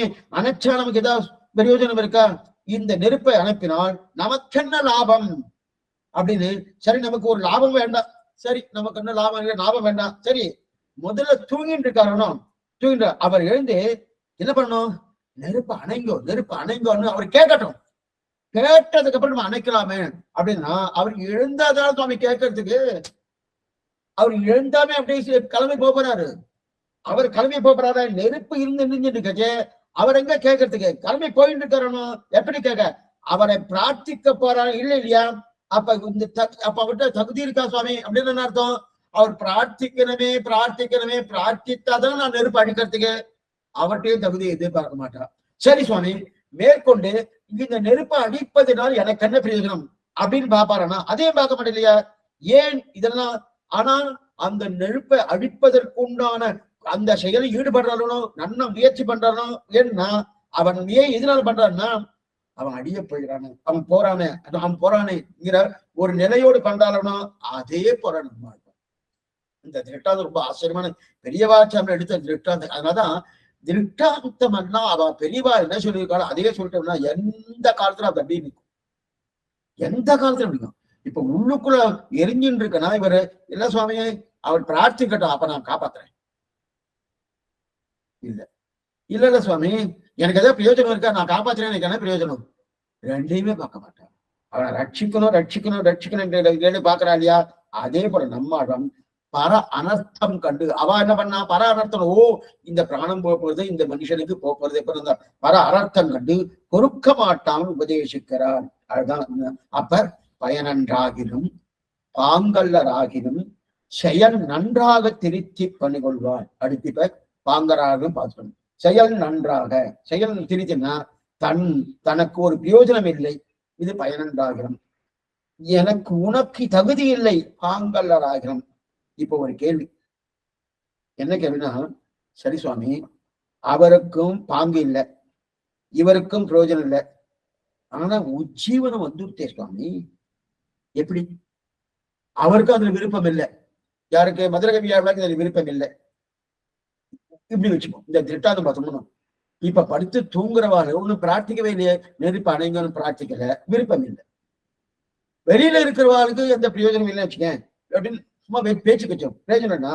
ஆனா அணைச்சு அது வெளியில வந்துட்டானா அதே போல இங்க என்ன ஆயிடுது? பிரயோஜனம் நடந்திருக்கணும், செயல் நன்றாக திருத்தி பண்ணிக்கொள்ளா உஜ்ஜீவன் அடையிறாளே, அது எப்படி? இவரும் பிரார்த்திக்கல, அவருக்கும் பிரயோஜனம் தெரியுது, அது எப்படி இது நடக்கிறது? எப்படி நடக்குமான்னா, நம்மாழ்வாரின் செயல் நன்றாக திருத்தி பணிகொள்வான்.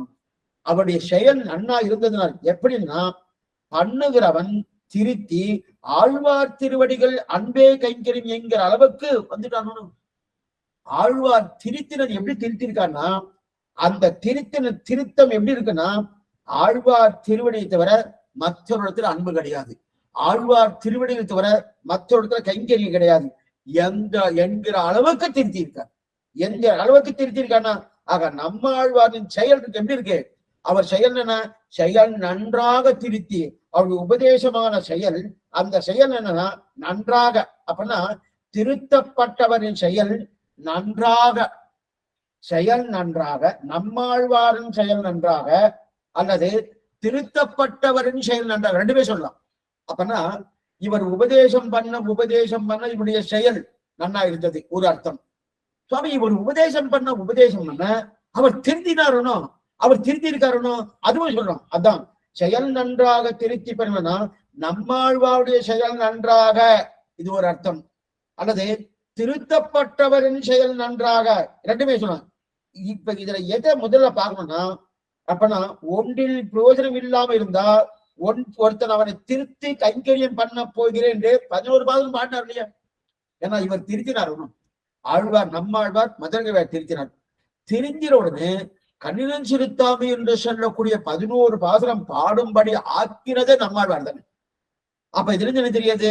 செயல் நன்றாக திருத்தி பணி கொள்வான். அவர் திருத்தின திருத்தி எப்படி இருக்குன்னா, என்னை அவர் விஷயமாகவே 11 பாசுரம் பாடுவதற்கு திருத்தணும். அப்படி ஒருத்தர் ஒன்றாக செயல் பண்ணியவருக்கு இவர் நற்செயலை உடையவர் என்று அர்த்தம். அப்பனா என்ன அர்த்தம்? நம்மாழ்வாருடைய திருத்தக்கூடிய அந்த செயல் எப்படிப்பட்டவனையும் திருத்தும். எப்படிப்பட்டவன்? ஏன்னா ஆச்சாரியன் செயல் எப்படி நல்லது என்றால், சிஷ்யன் நல்லது பண்ணவனுக்கு ஆச்சாரியன் நல்லது செய்யணும். ஒரு ஆச்சாரிய சிஷ்யன் போயிட்டு இருக்கான். போன உடனே சிஷ்யன் துர்மார்க்கமா எப்படி எப்படியோ இருந்தான். இன்னைக்கு மாறிட்டான். மாறிட்டு நிறைய நல்லது பண்ணிட்டு இருக்கான். இந்த மாதிரி நிறைய பேர் இருக்கா பண்ணிட்டு இருக்காரு. பண்ணிட்டு இருக்க செய்தே என்னமா சுவாமி இப்படி இருக்கான்னா, ஆச்சாரிய செயல் ஆச்சாரியன் அந்த அளவுக்கு இவரை திருத்தி கொண்டு வந்திருக்கணும். அப்பதான் என்ன பண்ணணும்?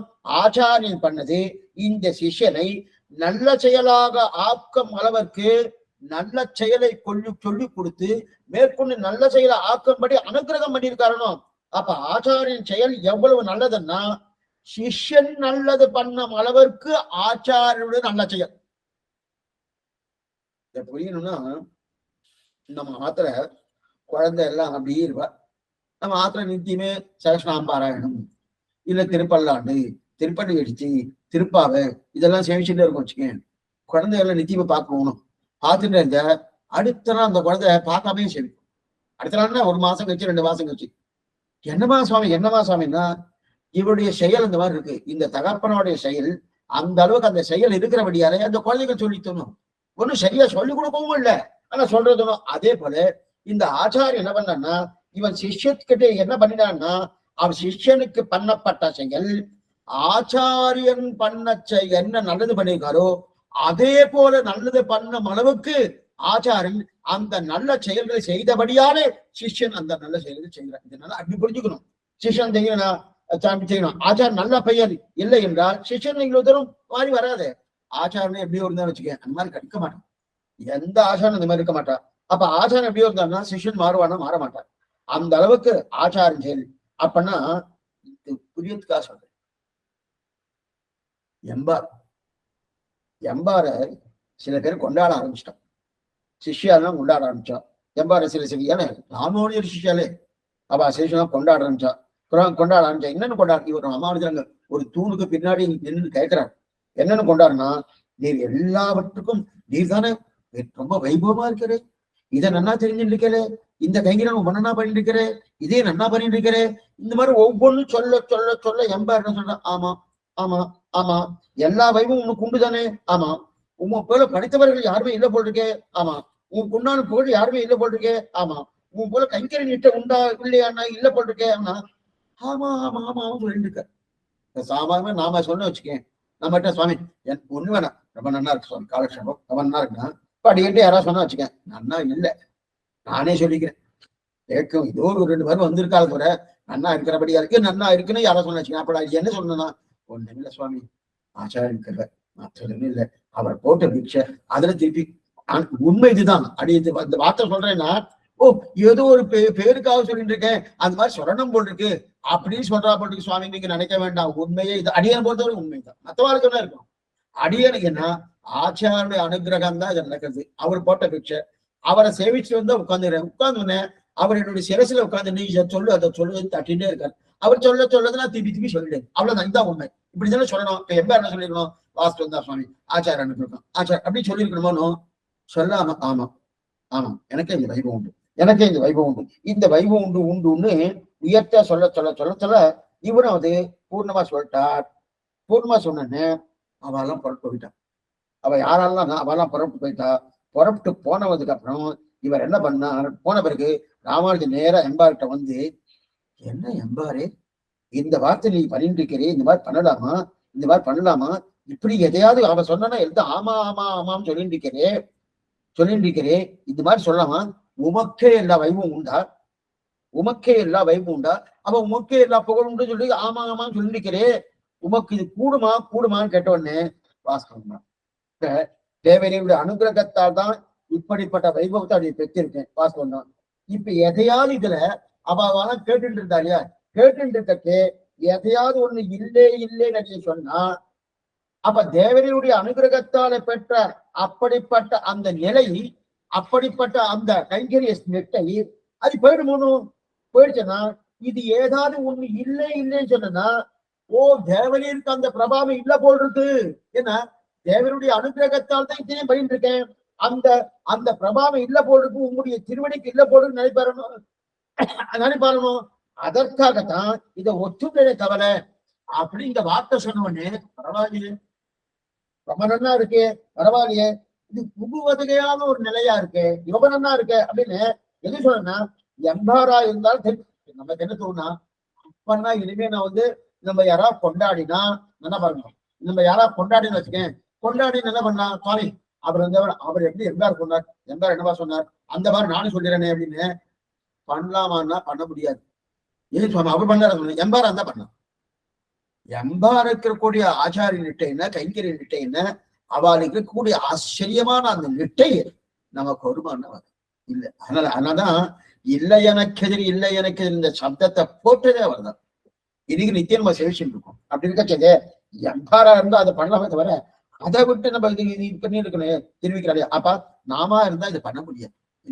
சில விஷயங்கள்லாம் இந்த திட்டாந்தம் சொல்லும் போது ஒரு இடத்துல ஆழ்வார் ஒண்ணுமே பண்ணல, பேசாம இருந்தார், அவர் ஏதாவது கர்மா பண்ணியிருப்பாரா, ஒண்ணும் பண்ணல, தாயாருக்கோ தகப்பனாருக்கோ இல்ல வேற ஏதாவது நித்திய கர்மா நைமித்திக கர்மா ஏதாவது பண்ணாரு இல்லையே சுவாமி, ஒண்ணு இல்ல, அவர் அங்கேயே அந்த புளிய மரத்தடி உட்கார்ந்து இருந்தார் அப்படின்னு நிறைய பேர் சொல்றாரு. இதான் உண்மை.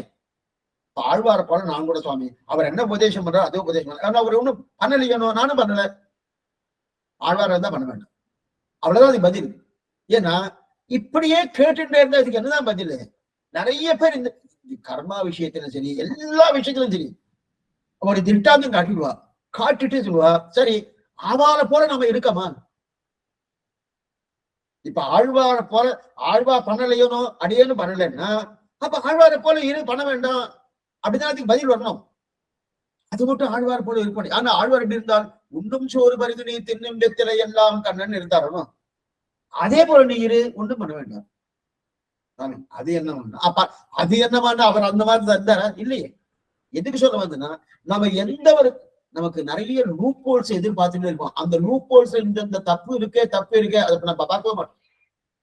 எத்தா பித்தம் தெரியலன்னு எதை பண்ணா நம்ம தப்பிக்கிறதுக்கு உண்டான வழி என்னன்னு பார்த்துட்டே வருவோம். சாஸ்திரம் இதை பண்ணி சொல்லிருக்குன்னா இவ பண்ணலன்னா அவ எதனால பண்ணல, எந்த சன்னிவேஷத்துல பண்ணல, எந்த நிலையில பண்ணல, நானும் பண்ணல அப்படின்னு இருக்காரு. எதுக்கு சொல்ல வந்தனா ஆக அப்படிப்பட்ட இது எம்பாரம் தெரிவி. இதுக்கப்புறம் வருவோம். செயல் நன்றாக தனக்கு ஒரு பிரயோஜனம் இல்லை ஆனாலும் எதிர்த்தரை பாங்கின்றி ஒழிந்தாலும் அவன் உஜ்ஜீவிக்கும்படி என்னென்னில் தம்முடைய செயலாலே எல்லாம் நன்றாம் படி பண்ணி இவன் செயல்தான் நன்றாங்கும்படி பண்ணி என்றாக திருத்தி பணிகொள்வான். தீர்ந்த அடியவர் தம்மை திருத்தி பணிகொள்ளவர் என்று பிராப்தியமும் பிராபகமும் தானே என்று அத்தியவசித்திருக்கும் அவர்களுடைய விரோதியை போக்கி அடிமை கொள்வதென்றே சர்வேஸ்வரனை அங்கனமென்றிக்கே இவை ஒன்றுமென்றிக்கே இருக்கும் அவர்களும் திருத்தி பணிகொள்ளவர் இதே ஆழ்வார் பணிகொள்வார் குருகூன் நம்பி என்றோமாம். ஆச்சரியமான ஒரு விஷயம் தெரிவிக்கிறார். தீர்ந்த அடியவர் தம்மை திருத்தி 3/10 திருவாழ்விடை 11வது பாசுரம். தீர்ந்த அடியவர் தம்மை திருத்தி பணிகொள்ள வல்ல ஆழ்ந்த புகழ் அச்சுதனை அமரர் பிரானை எம்மானை வாய்ந்த வளவயல் சூழ் தன்மலம் குருகோ செடகோபன் நேர்ந்து 1010 அறிவினை நீரி செய்யுமேன். இது ஒரு பதிகம். இந்த பதிகத்துல இந்த பாட்டு ஒரு சந்தேகம், ஆச்சரியமான ஒரு சந்தேகம், முக்கியமா நம்ம தெரிஞ்சுக்கணும். ஏன்னா நாம பகவானுக்கு சில கைங்கரியம் பண்றோம், உபகாரம் பண்றோம், பிரத்யுபகாரம் பண்றோம். அந்த ஆச்சாரனுக்கு பிரத்யுபகாரம் பண்றோமோ அதோட நிலைதான் இங்க தெரிவிக்கிறது. என்ன தெரிவிக்கிறதுனா ஒருத்தனை எப்படி திருத்தி பண்ணிக்கொள்ளணும், இது அடிக்கடி நம்மளுடைய சம்பிரதாயம் சொல்லிட்டே இருப்பா. சுவாமி தேவரை தான் அடியனை திருத்தி பண்ணிக்கொள்ளணும், தேவரை தான் அடியனை திருத்தி பண்ணிக்கொள்ளணும், தேவரை தான் அடியை திருத்தி பண்ணிக்கொள்ளணும்னா என்ன சுவாமி காய்கறியா அது கத்தி இதெல்லாம் கொண்டு வந்துடு, அது வெண்டைக்காயை திருத்திரும், அது கத்திரிக்காயை திருத்திட்டு இருக்கும், வாழைக்காய் திருத்திட்டு இருக்கும். அந்த மாதிரி திருத்தம்னா திருத்தி பண்ணிக்கொள்றதுன்னா செயல் நன்றாக திருத்தி பண்ணிக்கொள், செயல் நன்றாக. அப்பனா ஒருத்தர் எப்ப திருத்துவோம்னா அவருக்கு ஞானம் இல்லை, என்ன பார்க்கணும், அவருக்கு ஞானம் இல்லை, ஞானம் இல்லைன்னா திருத்தணும். அவர் தப்பான அவருக்கு ஞானமே இல்லைன்னா திருத்துவோம். இல்ல சுவாமி ஞானம் இருக்கு, தப்பான வழியில போறான்னு திருத்தணும். ஆனா ஆழ்வாவுடைய பாசுரம் என்ன தெரியுமா இங்க இருக்கு? தேர்ந்த அடியவர் தம்மை திருத்தி பணிகொள்ள வல்ல ஆர்ந்த புகழ் அச்சுதன். அந்த சப்தம் நமக்கு வேணாம். தேர்ந்த அடியவர் தன்னை திருத்தி பணிகொள்ள வல்ல. நன்ன தீர்ந்த அடியவர். தீர்ந்த அடியவர்னா நன்ன பகவானே உபாயம் பகவானே உபேயம் என்கிற நிலை இருக்கிற தேர்ந்த அடியவர். அந்த தீர்ந்த அடியவர் அவன்தான் தீர்ந்தவன். அப்ப தேர்ந்த அடியவனா தெரிஞ்சவன் அர்த்தம். செயல் நன்றாக திருத்தி பணிகொள்வான். இது நம்மாழ்வார் விஷயத்துல. ஆனா இங்க நம்மாழ்வார் பகவான் விஷயம் தீர்ந்த அடியவன்னா நன்னா திருந்தியவன், தீர்ந்த அடியவன் ஆயிட்டு. ஏன்னா தீர்ந்த அடியவனான படியாலே அவனை மறுபடியும் திருத்தணுமா? தீர்ந்த அடியவர் தம்மை திருத்தி பணிகொள்ள வல்ல. ரொம்ப நன்னா திருந்திருக்கார் சுவாமி அப்படின்னு சொன்னேன். என்ன பண்ணி அவங்க என்ன பண்ணிட்டு இருக்கா? நம்ம திருந்தினாரோ அவரை யாரும் திருத்துறாரு. ஒருத்தர் தான் ரொம்ப நன்னா திருந்திருக்கார் சுவாமி இவரு, அவரை யாரும் திருத்துறாரு. அதன் பாட்டு அப்படிதான் இருக்கு. தீர்ந்த அடியவர் தம்மை திருத்தி பணிகொள்ள வல்ல. நன்னா திருந்திட்டார் சுவாமி. திருந்தியவரை திருத்திட்டு இருக்காருன்னா அப்ப அவர் தான் திருந்திட்டாரு சுவாமி நமக்கு தோணும். அதுதான் உண்மை. தீர்ந்த அடியவர்னா நன்னா திருந்தியவருக்கு தான் தீர்ந்த அடியவர்னு பேரு. தீர்ந்த அடியவரை மறுபடியும் திருத்துறார். அப்ப அங்க ஏதோ இருக்கு, இங்க வியாக்கியானம் இருக்கு இல்லையா? அதுக்குதான் வியாக்கியானத்தை தீர்ந்த அடியவர்தனை. இப்ப இந்த பாட்டு எப்படி இருக்கணும்னா திருத்தி பணிகொள்ள தீர்க்க வல்ல அப்படி இருக்கணும். திருத்தி பணிகொண்டு தீர்க்க வல்ல. தீர்ந்த அடியவர்தம்னு இருக்கப்படாது. திருத்தி பணிகொள்ள தீர்க்க வல்ல அப்படி இருந்தாதான் இது சரியா. ஏன்னா ஏற்கனவே திருந்தல, இப்ப திருந்துவதற்குண்டான தன்மையை செயல் நன்றாக திருத்தி பணிகொள்வான் அப்படி இருக்கும். ஆனா இங்க பாட்டு அப்படி இல்லை. ஏற்கனவே திருந்தியாச்சு. தீர்ந்த அடியவர், தீர்ந்த அடியவரை திருத்துறான். புரியல சுவாமி? தீர்ந்த அடிவரை எதுக்காக சாப்பிட்டீங்கன்னா எதுக்காக திருத்தணும்னா இப்ப இதுதான் ஆசனம்.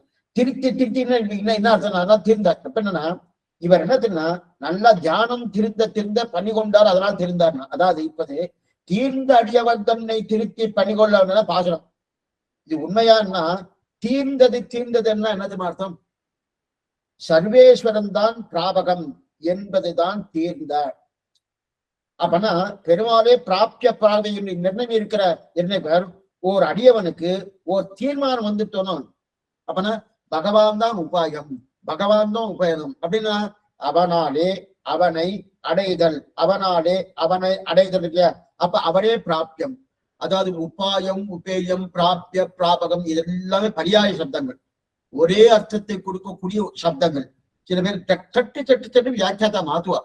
அங்க என்ன சுவாமி பிராப்திய பிராபகம் போட்டார், இல்ல உபாய உபயம் போட்டிருக்காரு, நமக்கு அப்படி மிரண்டு போயிடும். ஒண்ணு தப்பே இல்லை. என்ன தப்பே இல்லைன்னா பரியாய சப்தங்கள். உபாய உபயம் சொன்னாலும் ஒரே அர்த்தம் தான். அது உபாயம் வேறு உபயம் வேறு. உபாயம்னா வழி, உபயம்னா அந்த வழியாலே யாரை அனுபவிக்க போறோம் அது புருஷார்த்தம். ரெண்டுமே இருக்கு இல்லையா? அது ஒரு பிராப்திய பிராபகம். வழியாம இருக்கு, புருஷார்த்தமா இருக்கு. உபாயம் உபேயம் பிராப்திய பிராபகம் ரெண்டும் ஒண்ணு தானே. அப்ப பகவானே பிராப்தியம் அவரே பிராபகம் அப்படின்னு இருக்கு இல்லையா? இப்ப இந்த பாட்டை யார் பாடுறது? 3ஆம் பத்து 5ஆம் திருவாய்மொழி 11ஆவது பாசனம். தீர்ந்த அடியவர் தம்மை திருத்தி பணிகொள்ள வல்ல நம்மாழ்வார் இந்த பாட்டை பாடுறாரு. அப்ப திருத்துவது யாரு? இப்ப நம்ம என்ன எடுத்தோம்னா இங்க செயல் நன்றாக திருத்தி பணிகொள்வாடுது நம்மாழ்வாரை பத்தி மதுரகவி பாடுறேன் இருக்கார். கொஞ்சம் இது கன்ஃபியூஷா இருக்கும். ஏன்னா பயனன்று ஆகிலும் பாங்கல்லராகிலும் செயல் நன்றாக திருத்தி பணிகொள்வார் இந்த பாசனம் இது நம்மாழ்வார்தான் திருத்துகிறார் என்று மதுரகவி ஆழ்வார் பாடுகிறார் கண்ணின் சீர்த்தாமலை. ஆனா 3ஆம் பத்து 5ஆம் திருவாய்மொழி 11ஆவது பாசுரத்திலே தீர்ந்த அடியவர் தம்மை திருத்தி பணிகொள்ள வல்ல என்கிற பாசுரத்திலே நம்மாழ்வார் பாடுறார். அப்ப நம்மாழ்வாரை திருத்தறது யாரு? பகவான். இங்க திருத்தறது நம்மாழ்வார். மதுரகவி ஆழ்வாரை திருத்தறது நம்மாழ்வார். இங்க நம்மாழ்வாரை திருத்தது பகவான். அப்பனா தீர்ந்த அடியவர் தன்னை திருத்தி பணிகொள்ளவர்னா திருத்துவது பகவான். ஏன்னா ஆழ்வார் பாட்டுனா பெருமாள் திருத்துவார் தான் பாடிட்டு இருப்பார். தன்னை திருத்த மாட்டார். நம்மாழ்வார் பாசுரம் எல்லாம் பெருமாள் என்ன திருத்தார் தான் பாடுவார். அதே மதுரகவி ஆழ்வார் பாடும்போது நம்மாழ்வார் என்ன திருத்தார் பாடுறார். சரி, இப்ப இருக்கட்டும், தன்னை பாட மாட்டார். அப்ப பிராப்திய பிராபகம் அப்படின்னா உபாய உபேயம் பகவானே என்று அத்தியவசாயத்தோடு இருக்க நம்பிக்கையோடு அவர்களுக்கு விரோதியை போக்கி தீர்ந்த அடியவர் தன்மை திருத்தி தீர்ந்தவன்னா அவர் நல்லா தெரிஞ்சுட்டார். அந்த சம்பிரதாய விஷயம் என்ன, பகவான் யார், அந்த பகவான் தான் நமக்கு உபாயம், அந்த பகவான் தான் நமக்கு உபேயம் என்று நல்லா தெரிஞ்சுட்டா. அந்த தெரிஞ்சவாள் தான் தீர்ந்த அடியவர். தீர்ந்த அடியவர் என்ன, உபாயம் உபேயம் பிராபிய பிராபகம் தெரிஞ்சவா தீர்ந்த அடியவர். அதுக்கு மேல என்ன சுவாமி திருத்தணும், அவர்தான் உபாயம் உபேயம் திருத்தணும். அதுக்கு மேல என்ன திருத்தணும்னா, அதுக்கு மேல அவர்களை விரோதி இருக்கணும். அப்படின்னா அந்த அத்தியவசாயம் இருக்கணும். பகவான் உபாயம் பகவான் உபேயம், அந்த திட அத்தியவச முழு நம்பிக்கை இருக்கு இல்லையா, அந்த நம்பிக்கை அந்த நம்பிக்கையோடு இருக்கிற அவருடைய அந்த நம்பிக்கையோடு இருக்கக்கூடிய அவருடைய விரோதி, அந்த விரோதியை போக்குற. ஏன்னா அந்த நம்பிக்கை படைவதற்குண்டான விரோதி எல்லாம் பின்னாடி வந்துடும். அது நிறைய பேர் சொல்லுவார், என்ன சொல்ல பண்ணுவார், அது என்னவா சுவாமி நம்ம பிரயத்தனம் இருக்கமாண்ணா, எல்லாமே அவனே நம்பிட்டு இருக்குமாண்ணா, என்னது நமக்கு ஞானம் இருக்கணும், ஞானத்தை கொடுத்துருக்கானோ, எல்லாத்தையும் அவனே நம்பி இருந்தா என்ன பண்ண, அழுகிற குழந்தை பால் குடிக்கும். இந்த நிறைய பழமொழிலாம் சொல்லுவான். ஒரு பழமொழி 2 பழமொழி இல்ல, அழுகிற குழந்தைக்குத்தான் பால் கொடுக்க முடியும்னு. நாம எதை பிரார்த்திக்கணுமோ, நம்ம எதை பண்ணணும், எதை பிரயத்தனம் பண்ணணுமோ, இந்த விரோதி எல்லாம் இருக்கு இல்லையா, இந்த விரோதியை போக்கக்கூடிய தன்மைதான் திருத்தி. இல்லையா, ஏற்கனவே தெரிஞ்சிட்டேன், தெரிந்தினபடியாலே பிராபிய பிராபகம் அப்படின்னு பகவான் உபாயம் உபேயம்ங்கிற எண்ணம் இந்த அத்தியவசாயம் இந்த ஜீவாத்மாக்கு வந்து வந்ததுக்கு அப்புறம் என்ன சுவாமி திருத்துறதுன்னா, இன்னொரு விரோதி இருக்கு. இந்த அவனே உபாயம் உபேயம் என்கிற கொலை, அந்த நிலை, அந்த திட அத்தியவசாயம் மாறுவதற்குண்டான வாய்ப்புகள் நிறைய இருக்கு. அது விரோதி இருக்கு. அந்த விரோதியை போக்குதான் திருத்தி பணிகொள்ள வேண்டாம் அப்படின்னு இருக்குல்ல. அப்ப திருத்தி அடிவே கொள்வார்கள் சர்வேசம் சொல்லுது. அதுதான் தீர்ந்த அடியவர் தன்மை திருத்தி பணிகொள்ள வல்ல அப்படின்னு இந்த ஆழ்வார் பாசனம். அது யார் விஷயத்துல, நம்மாழ்வார் பகவான் விஷயத்துல அவனே உபாயம் என்று இருக்கும் போது அதை தள்ளிவிடுவதற்குண்டான விரோதியை போக்கி தன்னுடைய திருவடிகளை சேர்த்துக் கொண்டாடணும். அது தீர்ந்த அடியவர் தன்னை திருத்தி பணிகொள்ள வல்ல அப்படின்னு தெரியுது. அப்ப யார் பிராபிய பிராபகன்னு தெரிஞ்சிருக்கிறாரு, அவர்கள் தெரிந்திருந்தவர்கள் அப்ப திருந்தவர்கள் திருத்தி பணிகொள்வான். அப்பனா யார் தெரிஞ்சிருக்காளோ அவர் திருத்தி பணிகொள்வான். அப்படி நம்பிக்கை இருக்கிற விரோதியை, விரோதின்னு அங்க என்ன சுவாமி விரோதி, அங்க விரோதி இப்ப நீங்க சொன்னீர் என்னன்னா, அந்த அத்தியவசாயம் கொலைவத்துக்குண்டான வாய்ப்பு இருக்குது. அது மட்டும் இல்லை, அனாதி காலமான சஞ்சித கர்மா, பிராரப்த கர்மா. இன்னும் விரோதின்னு நம்ம என்ன நினைப்போம், பக்கத்து வீட்டுக்காரர் எதிர் வீட்டுக்காரர் அப்படின்னு பார்க்க வேண்டாம். விரோதி நமக்குள்ளே இருக்கு, எங்கேயோ இல்லை. நம்ம என்ன நினைக்கிறோம், சில தடவை விரோதி அவாலா பண்ண சுவாமி, இவாலா பண்ணா அவாலா பண்ணா அப்படின்ற அந்த மாதிரிலாம் உள்ள நம்ம கிட்டே விரோதி இருக்கு. நம்முடைய சஞ்சித கர்மா எல்லாம் நாமளே சம்பாதிச்சது, சுயமா சம்பாதிச்சது. என்னென்ன பண்ணுவோம், எப்படி இருக்கணும்னா சஞ்சித கர்மா பிராரப்த கர்மா கிடையா, அந்த விரோதியை பகவனும் அனாதி காலமாக இருக்கிற சஞ்சித பிராரப்த கர்மாவை விரோதியைத்தான் இங்க என்ன இங்க சொல்றது. அப்ப பிராபிய பிராபகம் பகவானை என்று இருக்கிறவன் விரோதியை போக்குகிறவன். ஏன் இதை முக்கியமா சொல்றாருன்னா, இந்த பாருங்க, இப்ப இதை புரிஞ்சுட்டாதான் செயல் நன்றாக திருத்தி பணிகொள்வார் என்கிற சப்தத்துக்கு நான் அர்த்தம், தீர்ந்த அடியவர் தம்மை திருத்தி பணிகொள்ள வல்ல அந்த சப்தத்துக்கு நான் அர்த்தமும் ரெண்டுத்தையும் ஒப்பிட்டு பார்க்கும்போது, ஆழ்வார் செயல் நன்றாக திருத்தி பண்ணுவது எவ்வளவு விசேஷமா இருக்கு. அந்த தீர்ந்த அடியவர் தன்மை திருத்தி பணிகொள்ள வல்ல அது ஒண்ணும் சுமாரதானே இருக்கு. அதுக்குதான் எடுத்து. ஏன்னா இந்த நமக்கு தோணும், இங்க பகவான் விஷயத்தை எடுக்கிறாரு, ஆழ்வார் விஷயமா சொல்ல வேண்டாமான்னா, அந்த ஆழ்வார் விஷயத்தை காட்டிலும் பகவான் விஷயம் சுமார். அதுக்குதான் இந்த தீர்ந்த அடியவர் தம்மை திருத்தி பணிகொள்ள வல்ல. அப்ப ஆழ்வார் விஷயம் எது, செயல் நன்றாக திருத்தி பணிகொள்வான். இப்ப இதுக்கு என்ன இருக்கு, பிராபிய பிராபகம் உபாய பகவானே என்கிற திட அத்தியவசாயத்தோடு இருக்கக்கூடியவர்களுடைய சஞ்சித கர்மா என்ன, பிராரப்த கர்மா என்ன, அந்த விரோதியை போக்கு என்ன அர்த்தம், திருத்தி பணிகொள்ள வல்ல போக்குவான், விரோதி போக்குறான். இது ஏன் முக்கியமா சொல்றாருன்னா, பிராபிய பகவான் பிராபகம் பக்தி என்று இருந்தால் அப்ப சாதனிட்டம் தானே. கொஞ்சம் இங்க சாஸ்திரோக்தமான அதாவது நம்ம சம்பிரதாயம், சாஸ்திரோக்தோட சம்பிரதாயம். இப்ப சாதம் இப்ப பகவான் பிராப்திய புருஷார்த்தம் பகவான் தான், ஆனா அடைவது பகவான தான். ஆனா அடைவது பகவானா இருந்தாலும் நான் பகவானாலே அடையல, வேற எதையோ வைத்துக் கொண்டு அடையணும்னு வச்சுக்கேன், அதுதான் சாத்தியோபாயினது. என்னுடைய முயற்சி ஏதோ ஒரு சாதனம், அந்த சாதனத்தை பண்ணி அடையணும். இந்த பதிலும் அடைவது பகவானை தான். அந்த பகவானை அடைவதே அவனாலே அவனை அடைவது இல்லாமல் மற்றொன்றாலே அவனை அடைவது இருக்கணும். இருக்கு, அதுவும் இருக்கு. அதுதான் சாதனை. அப்ப சாதனை அவனுக்கு சாதனா நிற்றன்னு பேரு. அப்ப உபாயாந்த நிற்றன்னு பேரு. அந்த உபாயாந்த நிற்கத்து பிராரப்த கர்மா பெருமாள் போக்க மாட்டார். ஏன் திருத்தி பணிகொள்ளவல்லன்னு சப்தம் இருக்கணும். தேர்ந்த அடியவர் தன்மை திருத்தி பணி. அப்பனா பகவானே உபாயம் பகவானே உபேயம் என்று இருக்கக்கூடியவர்களுக்கு சஞ்சித கர்மா பிராரப்த கர்மா போக்குவான். சஞ்சித கர்மா பிராரப்த கர்மா போக்கிறான். இது ஒரு பக்கம். ஆனா பகவானே உபாயம். ஆனா இந்த இடத்துல என்னன்னா பகவான் உபேயம், பகவான் தான் புருஷார்த்தம். ஆனா அதே நேரத்துல அந்த பகவானை அடைவதற்கு உண்டான வழி என்னுடைய முயற்சி, ஏதோ ஒரு முயற்சியை கொண்டு நான் பண்றேன். அதுக்குதான் உபாயாந்திர சம்பந்தம் பேரு. அந்த உபாயாந்திர சம்பந்தம் இருந்துன்னு வச்சுக்கேன், அந்த உபாயத்தை நிற்கனுக்கு பிராரப்த கர்மாவை பெருமாள் போக்க மாட்டார். ஏன் இதை எடுத்திருக்காருன்னா, இதுக்கு முன்னாடி நம்ம என்ன பார்த்தோம், கொஞ்சம் நிதானமா சொல்றேன், கொஞ்சம் நாடி ஆனாலும் பரவாயில்ல. ஏன்னா இது கொஞ்சம் உங்களுக்கு கன்ஃபியூஷனா இருக்கும். ஒரு கன்ஃபியூஷன் கிடையாது. முடிஞ்சதுக்கு அப்புறம் இவ்வளவு சுலபமா இருக்கே சுவாமி, ஒன்னும் கஷ்டமே இல்லையே. ஆனா இதை கொண்டு வந்து சேர்க்கறதுக்கு கஷ்டமா இருக்கும். ஆழ்வார் விஷயம் தான் ஒன்றும் கஷ்டமே இருக்காது. பகவான் விஷயம் கொஞ்சம் சிரமமா தான் இருக்கும். என்னைக்குமே சரி. ஆழ்வார்னா சூழலித்தமா இருக்கும். பகவான் அவர் இப்படி தானே அப்படியே கம்பார். திடீர்னு இத்த சொல்லுவார், திடீர்னு அத்தை சொல்லுவார், திடீர்னு அத்தை சொல்லுவார். அந்த நிலையில அதை சொன்னேன், இந்த நிலையில சொல்றேன்னு கதையை இப்ப எதுக்கு சொல்றேன்னா, அப்ப உபாயாந்திர நிட்டனுக்கு பிராரப்த கர்மா தொலைக்க மாட்டார்னு. அப்ப அவன் அனுபவிச்சுதான் முடிக்கணும்னா, அதனால்தான் பக்தியோக நிட்டனுக்கு பிராரப்த கர்மா முடியும் தருவாயில் முக்தி, சரீர அவசானே முக்தி கிடையாது அப்படின்னு. அப்ப சாதனானுஷ்டானுக்கு இந்த பிரிவையே முக்தி இல்ல. சாதனானுஷ்டானம் பண்றவன் இந்த பிரிவு முக்தி கிடையாது. பகவான் பிராரப்த கர்மாவை அவருக்கு போக்குவதில்லை. பக்தியோக நிட்டனுக்கு ஏன்னா பிராபகம் பகவான் என்கிற புத்தி ஏற்பட்டபடியால் பகவான் பிராரப்த கர்மாவை இந்த பிறவியோடு போக்குவதில்லை. பிரித்துக்கா சொல்றேன். ரெண்டு விஷயம் நிதானம். ஒண்ணு இந்த விஷயம் ஒன்னும் கன்ஃபியூஷனே கிடையாது. இப்ப பகவானே உபாயம் பகவானே உபேயம், அவனாலே அவனை அடைதல் என்கிற நிலை இருக்கு இல்லையா, இந்த நிலை நமக்கு வந்துட்டு வச்சுக்கோங்க. இதெல்லாம் இருக்கும். அதுதான் சரணாகதி. இதான் சரணாகதி. இந்த நிலை வந்துருச்சுன்னா நம்முடைய சஞ்சித கர்மா பிராரப்த கர்மா ரெண்டுத்தையும் பகவான் தொலைச்சிடலாம். அவர் பொறுப்பு, நம்ம தொலைக்க வேண்டாம். அவரே தொலைச்சுவார். அவர் தொலைச்சு அந்த ஜென்மத்திலே நம்ம மோட்சத்தை கொடுத்துருவார். இது ஒண்ணு இல்லை.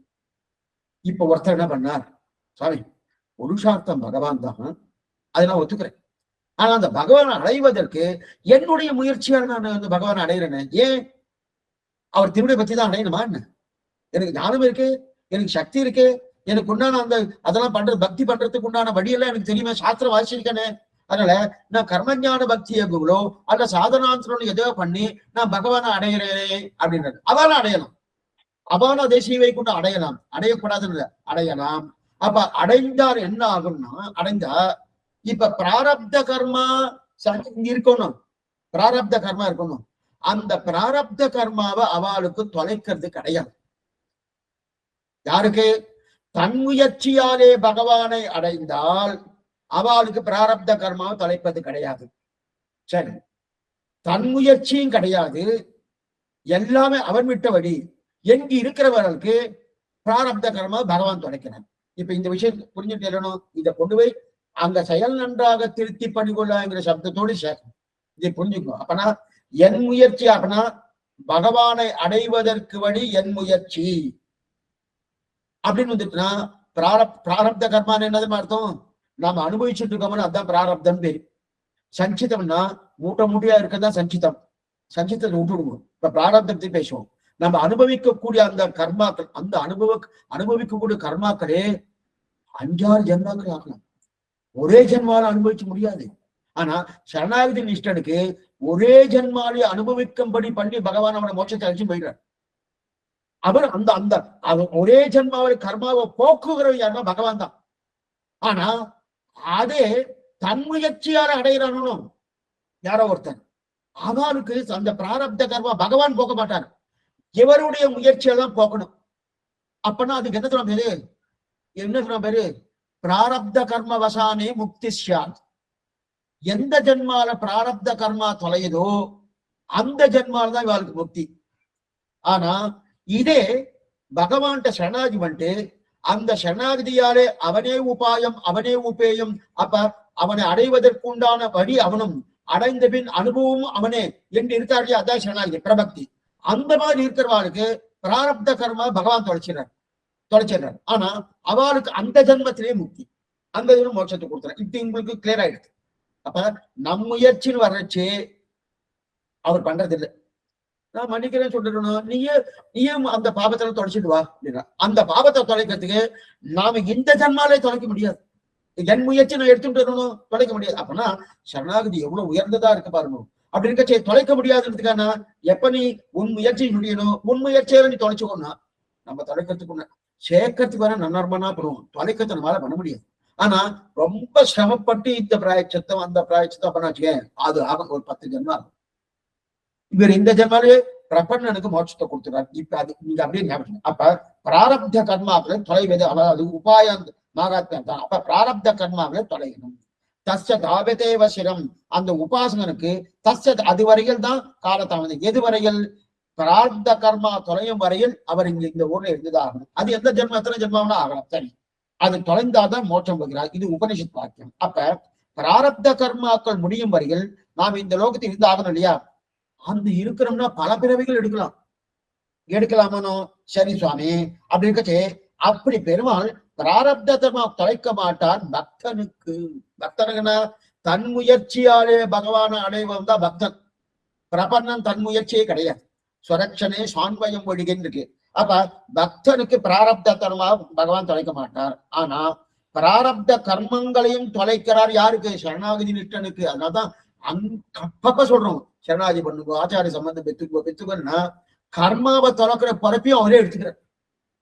இது நான் பண்றேன்னு குறுக்க வந்து வச்சுக்கேன், பண்ணிட்டு வா, நான் ஒண்ணும் வேண்டாம் சொல்லலையே. ஒரு 10 ஜென்மா ஏற்கனவே எத்தனை கோடிக்கணக்கான ஜென்மா ஆயிடுத்து, இன்னொரு 10 ஜென்மா 10 நான் பேருக்குன்னு சொல்லிட்டு எத்தனை ஆகும் தெரியாது. ஏன்னா அந்த ஜென்மால நம்ம தொலைக்கிறோம் சேர்த்துன்னு வந்துட்டோம்னா வட்டிக்கு மேல வட்டி ஆயிட்டு இருக்கணும். எதுக்கு சொல்ல வந்தேன்னா அது அப்ப பிராரப்த கர்மாக்களை யாரும் தொலைக்கிறான்? இதைத்தான் தேவப்பெருமாள் தெரிவிக்கிறார். தேகாவசானே முக்தி சியாத். 6 வார்த்தையினோ அகமேவ பரந்தத்துவம் தரிசனம் வேதையேவச்ச உபாயேஷு பிரமெத்தி சியாத் அந்திம ஸ்மிருதி வர்ஜனம் தேக அவசானே முக்தி சியாத். இந்த தேகம் முடியும் தருவாயும் முக்தி. அப்பன்னா யாருக்கு? சரணாகதி நிஷ்டனுக்கு, பிரபன்னனுக்கு. அவனே உபாயம் அவனே உபேயம் எங்கே நிற்கக்கூடிய நிலைகள். இதே யாருக்கு? சாதனாந்த நிஷ்டனுக்கு இது கிடையாது. எந்த தேகம் தெரியாது. அது 4 ஜென்மாவாக சரி, இப்ப இருக்கட்டும். அப்ப பிராரப்த கர்மங்களை தொலைக்கவில்லை, அவன் கர்மங்களை தொலைக்கலை. ஏனென்னா தீர்ந்த அடியவரா இல்லை. தீர்ந்த அடியவர் தம்மை இப்ப இந்த விஷயத்துக்கு வரணும். இதுவரைக்கும் நீங்க புரிஞ்சுட்டு இருக்கணும், தீர்ந்த அடியவரா இல்லை அப்படின்னா தீர்ந்த அடியவரா இருக்கான்னா என்ன அர்த்தம்? பகவானே உபாயம் பகவானே உபேயம் என்கிற நிலையோடு இருப்பவர்கள் தான் தீர்ந்த அடியவர். இப்ப அதுல பகவான் உபேயம் ஒத்துட்டான். உபாயம் என் முயற்சி, நான் கர்மயோகமோ ஞான யோகமோ பக்தி யோகம் பண்ணி பகவான் அடியவன் இருக்கு இல்லையா? அவளுக்கு என்ன தீர்ந்த அடியவர்களாவா? இல்ல. அப்ப தீர்ந்த அடியவர்களா இருக்கிறவா யாரு? பகவானே உபாயம் பகவானே உபேயம் என்கிறவன் தீர்ந்த அடியவர். எது தீர்ந்த அடியவர்? அவனே பிராப்தியம் அவனே பிராபகம் இருந்தாலும் தீர்ந்த அடியார். அப்படி இருந்தா தான் தீர்ந்த அடியார் இருந்தா தான் இந்த என்ன தெரிவிக்கிறாரு? இப்ப அது தெரியாது. இப்ப பக்தியை சாதனமா வைத்துக் கொண்டு நினைச்சிருந்தா அவ தீர்ந்த அடியவர்னா கிடையாது. இப்ப தீர்ந்த அடியவர் தம்மை திருத்தி பணிகொள்ள வல்ல அப்படின்னா பிராபிரப்பியாபகம் பகவான் என்று தீர்ந்து இருக்கக்கூடிய அடியவர்கள் கர்மங்களை போக்கி தன் திருவடிகளுக்கு ஆட்படுத்திக் கொள்கிறான் சர்வேஸ்வரன். இது வந்துருத்தணும். அப்பனா பகவானே நல்லா புரிஞ்சின்றதான் செயல் நன்றாக திருத்தி பணிகொள்கிற சப்தத்துக்கு நம்மாழ்வார்க்கு இத்தனை வைபவமா அதுக்கப்புறம் தான் தெரியும். இப்ப பகவான் இங்க ஒண்ணு இப்போதைக்கு இதுல தப்பே தெரியாது. என்ன தப்பு தெரியாது? சுவாமி அவர் முயற்சி, இந்த ஜீவாத்மா முயற்சி பண்ணா அவர் சஞ்சித பிராரப்த கணம் போக மாட்டார். நல்ல தெளிவாயிருக்கு. அதே ஜீவாத்மா எந்த முயற்சியும் பண்ணாலும் பகவான் திருவிழா எல்லாத்தையும் சமர்ப்பிச்சாச்சுன்னா எல்லாத்தையும் அவர் பார்த்துக்கிறார். அப்ப என்னன்னா சஞ்சித கர்மா பிராரப்த கர்மா தொலைக்கக்கூடிய பார்த்தா அந்த சரீரம் முடியும் மோட்சத்தை கொடுத்துடுறார். சரி, அப்ப அந்த மாதிரி இருக்கிறவாதான் தீர்ந்த அடியவர் நான் எடுத்தேன். இப்ப தீர்ந்த அடியவர்னா பிராபிய பிராபகம், பகவானே உபாயம், பகவானே உபேயம் என்று இருக்கக்கூடிய தீர்ந்த அடியவர்கள். அப்பனா அந்த அடியவர்களின் கர்மங்களை போக்கி தன் திருவடிகளுக்கு ஆட்படுத்திக் கொள்வது சர்வேஸ்வரன். ஆனால் நம்மாழ்வார் எப்படிப்பட்டவர்னா பிராபிய பிராபகம் ஆழ்வாரே அப்படின்னா என்று பூர்த்தி இருக்கிறவனை மட்டும் ஆழ்வார் திருத்தவில்லை. இந்த இடத்துல பாருங்க, பகவான் என்ன பண்ணார்? பகவானே உபாயம் பகவானே உபேயம் என்கிறவளை தான் திருத்தி தன் திருவடித்தை சேர்த்துட்டார். அதே அவர் உபாயம் இல்லை சுவாமி, என்னுடைய முயற்சி உபாயம் வந்துட்டனா அவர் திருத்தது இல்லை. அப்ப என்னன்னா இந்த பாவத்தை நீ பார்த்துக்கோ, நீ எப்ப தொலைக்கிறோ தொலைச்சிட்டு வான்னு சொல்லிடுறாரு. இப்ப ஆழ்வார் என்ன சொல்றேன்னா, இல்லையே சுவாமி, அந்த மாதிரி பிராபிய பிராபகம் ரெண்டுமே ஆழ்வார்னா அப்பா என்று புத்தி இருக்கிற மட்டும் ஆழ்வார் திருத்தல, அந்த புத்தியை இல்லாத என்னை திருத்தினாண்டாரு. அப்படின்னா என்ன அர்த்தம்னா, ஆழ்வாருடைய திருவடி அனுகிரகத்தால் தான் எனக்கு முக்தி, எனக்கு ஆழ்வாருடைய அனுபவம் தான் எனக்கு பிரதானம் அப்படின்னு புத்தி இருந்தா தீர்ந்த அடியவர். அந்த புத்தி எனக்கு இல்லைன்றாரு மதுரகவியாளர். அந்த புத்தி இருந்தா தான் பகவான் அவருக்கு பிராரப்த கர்மாவை தொடர்ச்சி மேற்கொண்டு அவர் மோட்சத்தை கொடுக்கிறார். இப்ப மதுரகவியா என்ன சொல்றாருன்னா, அந்த மாதிரி புத்தி எனக்கு இல்லை. அப்ப புத்தி இல்லைன்னா என்ன பண்ணிருக்கணும் ஆழ்வார்? ஐயோ, பகவான் அந்த பிராரப்த கர்மாவை தடைக்கிறது அவன் விருப்பம் விட்டாரணும். அதே போல இங்க என்ன பண்ணிருக்கணும் நம்மாழ்வார் மதுரகவிகளே நீ உனக்கு எப்ப பிராபிய பிராபகம் நான் இல்லைன்னு உங்களுக்கு தெரிஞ்சுட்டியோ அப்ப நம்ம திருத்தம் தான் இல்லை, ஏன்னா நீயே பாத்துக்கோ அப்படின்னு விட்டுருக்கணும். ஆனா அந்த புத்தியே இல்லாத என்னை திருத்தினார்.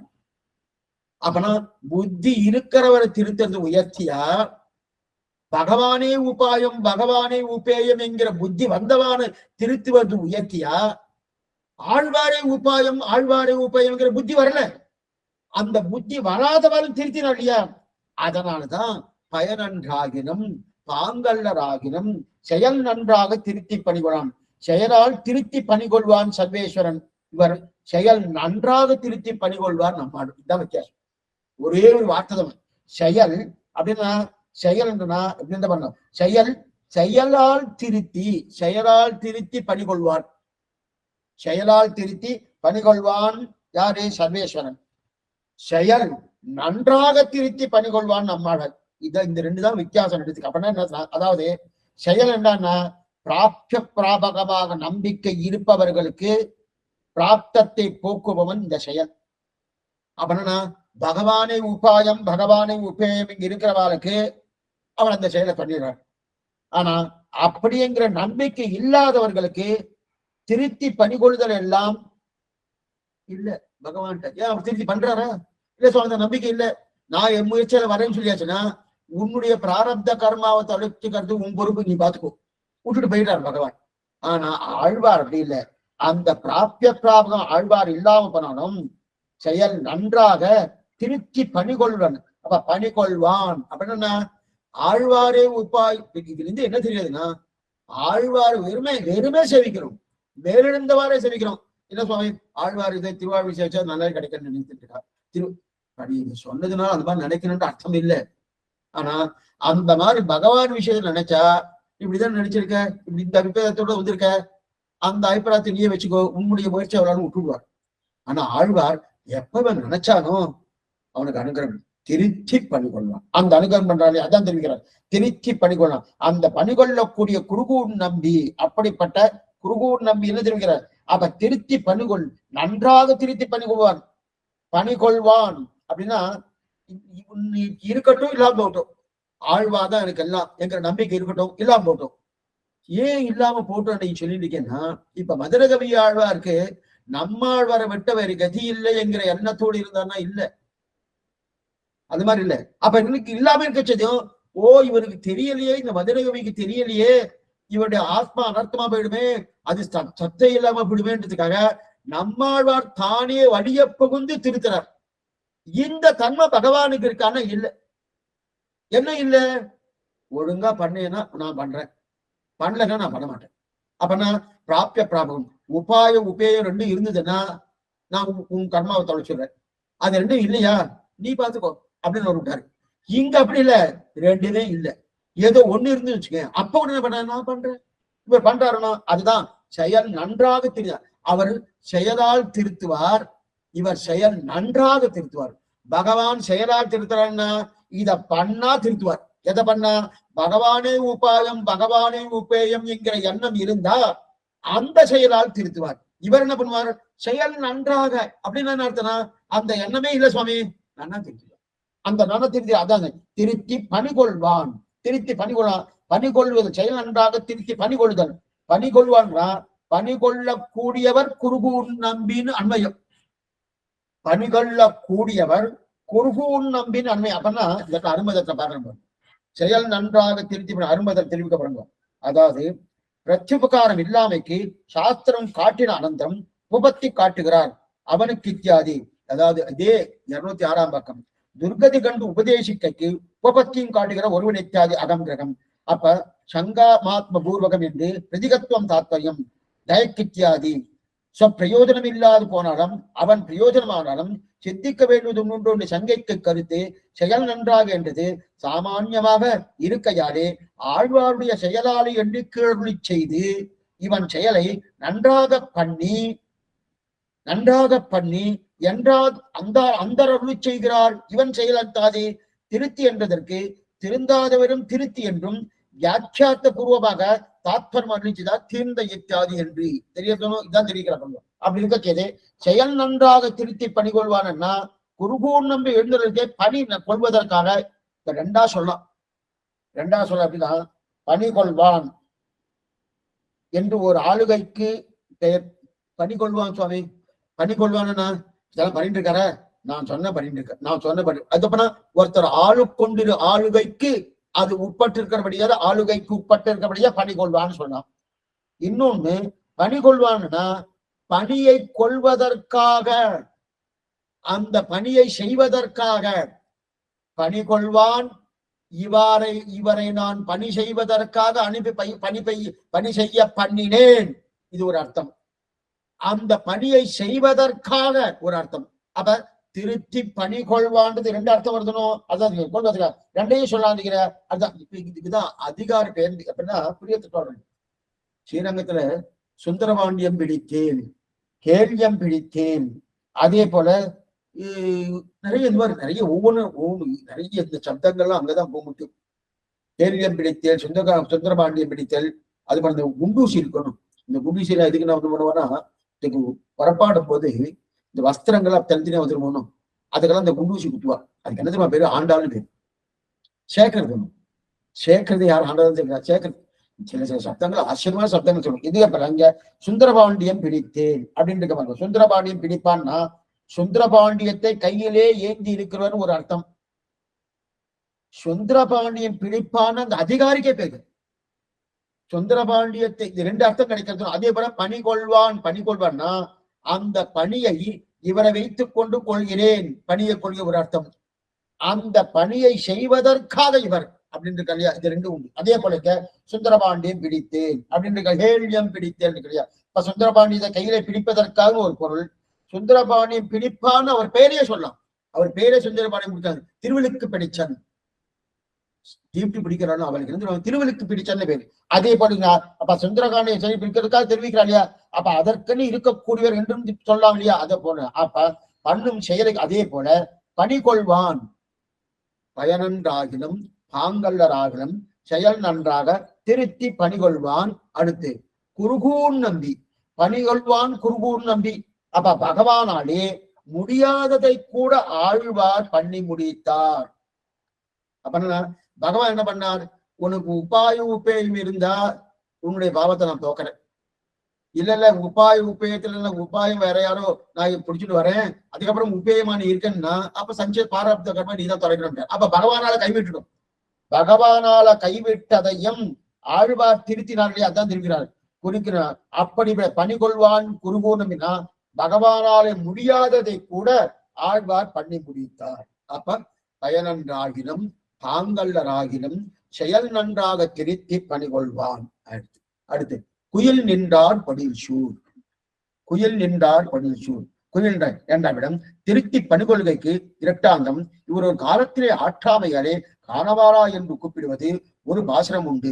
யாவர் நிகர் அகழ்வானத்து என்று கழித்து கொள்ளுவது பாசுரம் உண்டு. இவர் பாசுரத்தை கேட்க குயில்களும் செவியேற்றாலே இப்பாசுரத்தை சொல்லும். ஆக 2 பாசுரத்துக்கும் குயில்களாய்த்து பயின்றன.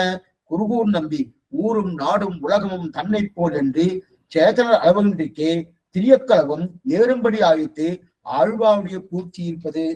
இந்த இடத்துல குருகூர் நம்பி அப்படின்னா குயில் நின்றார் பொனில் சூழ் இருக்கணும். சரி சுவாமி, இவ்வளவு தூரம் என்னமோ மதுரகவி ஆழ்வார திருத்தினார் சொல்லியிருக்கலே. சரி இருக்கட்டும், அந்த மாதிரி வேற யாரும் திருத்திருக்காரா? நீங்க ஒருத்தரை சொல்லிட்டு அவர் திருத்தினார் சொன்னா பிரயோஜனம் இல்லையே. அந்த மாதிரி திருத்தி பணி கொண்டவர்கள் யாராவது இருக்காளா ஆழ்வார் விஷயத்துல? ஆழ்வாராலே திருத்தப்பட்டவளா இருக்கணும், பகவானாலே திருத்தப்பட்டவளா இருக்க பார்த்துட்டோம். ஆனா அது ஒண்ணும் பிரயோஜனமே பார்த்துட்டோம். இத்தீர்ந்த அடியவர் தன்மை திருத்தி பணி கொள்ள வந்தன்று.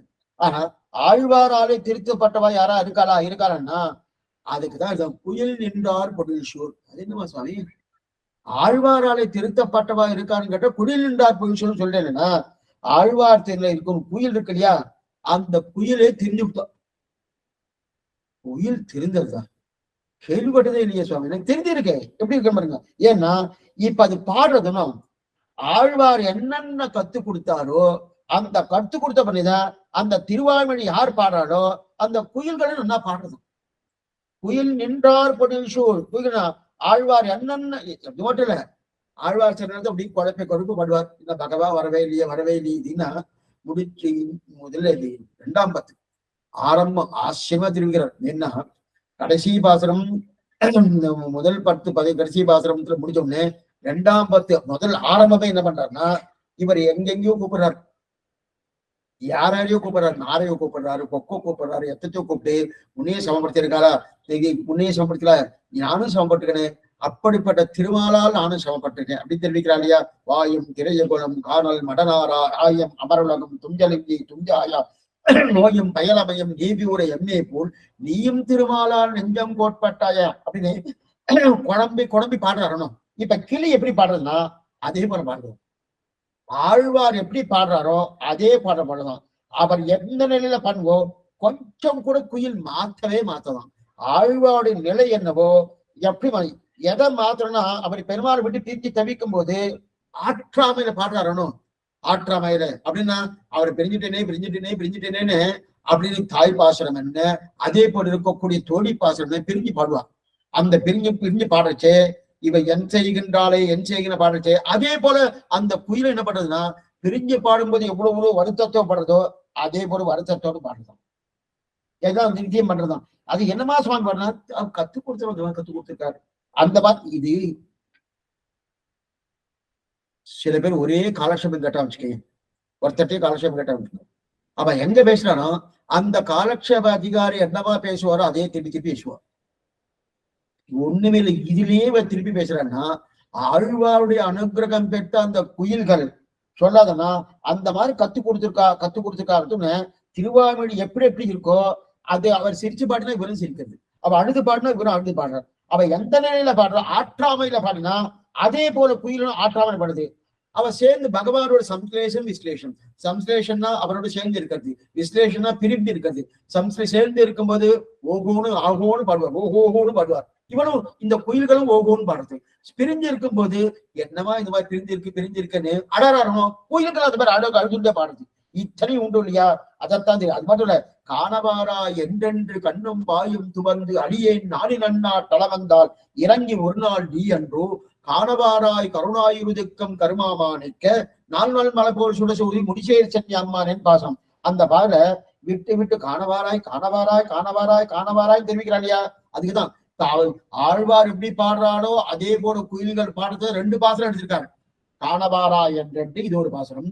இனியாவர் நிகர் அகழ்வானத்து, எனக்கு யார் நிகர்?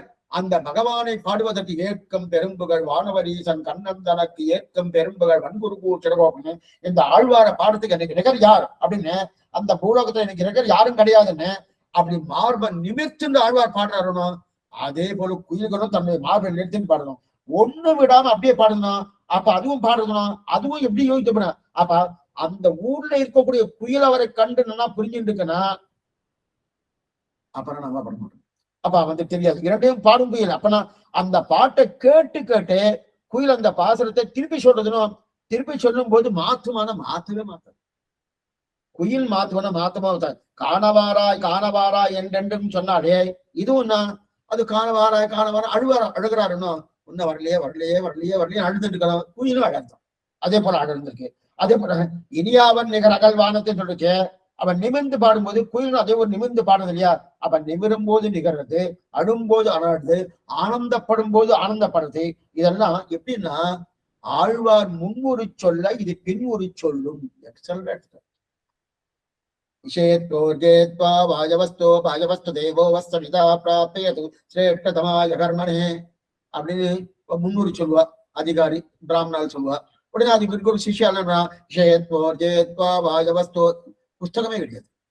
ஆச்சாரியன் புஸ்தகம் வச்சுட்டு இருப்பாரு, சிஷ்யம் புஸ்தகம் இருக்காது. புஸ்தகம் இல்லாம இவர் என்ன சொல்றாரோ அது வந்து 2 தடவை சொல்றாருனோ. அதே போல ஆழ்வார் முன்னுரி சொல்றது உயர்வர் உயர்நலம் உடையவன் எவனவன் சொன்ன மறுபடியும் தூள் சொல்றது உயர்வர் உயர்நலம் உடை. அதே துணி, அதே சப்தம், அதே ராகம் அப்படியே சொல்லிட்டு இருக்கு. உயர்வர உயர்நலம் உடையவன் எவனவன் அப்படின்னா ஏன்னா சந்தைக்கு அத்தியாபகர் சுவாமி ஆழ்வார். நமக்கெல்லாம் சந்தை ஆழ்வாரால சந்தை சொல்லி கொடுத்தா என்னமா இருக்கும் சுவாமி?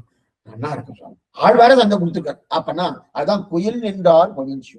அப்ப அத சொன்ன உடனே சிஷ்யெல்லாம் திரும்பி சொல்றாருன்னா இப்ப குயில் வந்து திரும்பி சொல்றதுனால என்ன சுவாமி அப்பனா குயில் ஒழுங்கா சொல்லுமா சுவாமி? ஒழுங்கா நல்ல வாத்தியார். சில பேர் சந்தை சொல்லி கொடுத்ததுக்கு அப்புறம் அவ தப்பா மாத்திடுவான். மாத்திட்டான்னு வச்சுக்கேன், என்னைக்குமே சந்தை சொல்லும் போது ஒரு தப்பா வரக்கூடாது. இச்சி என்னென்ன சப்தங்களோடோ அது முக்கியமா திராவிட வேதத்துக்குண்டு சம்ஸ்கிருத வேதத்துக்குண்டு சொல்லும் போது ஒரு சப்தத்தை ஏதாவது துணியோ இல்ல சப்தத்தையோ அதுக்குண்டான அக்ஷரத்தையோ மாத்தியாச்சுன்னா திரும்பி அது காலகாலத்துக்கு மாறவே மாறாது. மாறவே மாறாது. கொஞ்சம் ஏன்னா அப்படியே பழக்கம் வந்துடுறது. பழக்கம் வந்தபடியா அது மாற்றது ரொம்ப சும்மா போயிடும். அது என்ன விரும்படிக்குன்னா அந்த மாதிரி சமம் குயிலுக்கு இருக்கானா? குயில் சொல்றது எங்க வாத்தியார் அப்படிப்பட்ட வாத்தியார் இல்ல, எங்க அத்தியாபக சுவாமி எப்படிப்பட்ட அத்தியாபகம் சொன்னா ஒரு தப்பு கிடையாது. ஒரு தப்பு இல்லாம அவர் சொல்றார், நான் பின்னுரி சொல்லிட்டு இருக்கேன். முன்னூறு அவர் சொல்றார், தப்பே வராது இல்லையா? அப்படிப்பட்ட நம்ம தப்பாம சந்தை சொல்றாருனோ அந்த சந்தை சரியா சொல்லியிருக்காரு. அப்ப குயில் தப்பாவே செய்வது இல்லையேன்னா எங்க ஆச்சாரியன் ஒழுங்கான ஆச்சாரியன். அப்ப தப்பு சொல்றதுல நாங்க ஒழுங்கா பாடுறோம் இல்லையா? அதத்தான் ஊரும் நாடும் உலகமும் தன்னை போல் அவனுடைய பேரும் கார்வல்மை திருட்டி கற்புவானிடறிந்து அப்படி சொல்ல சொல்ல சொல்ல குயில் சொல்றது. குயில் நின்றார் பொழில் சூழ் குருகூர் நம்பி. குருகூர் நம்பினா குணபூர்த்தி. எவ்வளவு குணபூர்த்தினா ஊரும் நாடும் மக்களும் அத்தனை பேரும் ஆழ்வாடு வைபவத்தை தெரிஞ்சுகின்ற அளவுக்கு உயர்பூர்த்தி. அந்த குணபூர்த்தியோடு இருக்கட்டும். நாளைக்கு சாயங்காலம் அந்த குணபூர்த்தியுடைய வைபவம் என்னன்னு பார்க்கலாம். ஆழ்வார் எம்பெருமானார்ஜிய திருவிலேசனம், ஆச்சாரியின் திருவிலேசனம், பாகவதார்கள் திருவடிகளே சரணம். பெரியவாச்சம்ல வியாக்கியம் வாங்கிட்டு இருக்கு. கார்த்தால காலட்சேபம் கிடையாது. புதன்கிழமை வரைக்கும் கார்த்தால காலட்சேபம் கிடையாது. டெய்லி சாயங்காலம் 5 மணிக்கு உண்டு. நாளைக்கும் 5 மணிக்கு இதே கண்ணி சேர்த்தாங்க. அடுத்த நாள் இன்னொரு ஒரு நல்ல செய்தி என்னன்னா அடுத்த மாசம் முதல் வாரத்திலேயே இது சாத்துமரை ஆயிடும். இந்த கண்ணி சேர்த்தாங்க அநேகமா இந்த சாத்துமரை ஆழ்வார் திருநகரிலேயோ அல்லது திருக்குளூர் மதுரகவியாழ் அவதாரஸ்தத்துல இருக்கலாம். அதுக்குண்டான ஏற்பாடுகள் பண்ணிட்டு இருக்கா. என்ன அதுன்னு அது கிட்டக்க வரைச்சு அழகி சொல்றேன். முடிஞ்சாவா வரலாம், இல்ல அங்க இருந்தாலும் அங்கே இதே மாதிரி இந்த இதுல கேட்டுக்கலாம். இதே நெட்ல வந்து உங்களுக்கு இந்த மாதிரி கேட்டுக்கலாம். சாத்துமரை அங்க பண்ணலான்னு ஆழ்வாருடைய திருவுள்ளம், தன்னுடைய பாட்டை தானே கேட்கணும் திருவுள்ளம். அந்த திருவுள்ளத்துக்கு அடுத்த வாரம், அதாவது ஆகஸ்ட் மாசம் முதல் வாரத்துல அநேகமா இருக்கலாம். ஆழ்வாரும் பெருமானார்ஜிய திருவிலேசனம், ஆச்சாரியின் திருவிலேசனம், பாகவதாரின் திருவடிகளே சரணம். சந்தேகங்கள் இருந்தால் அவசியம் கேட்பதை பிரார்த்திக்கிறேன்.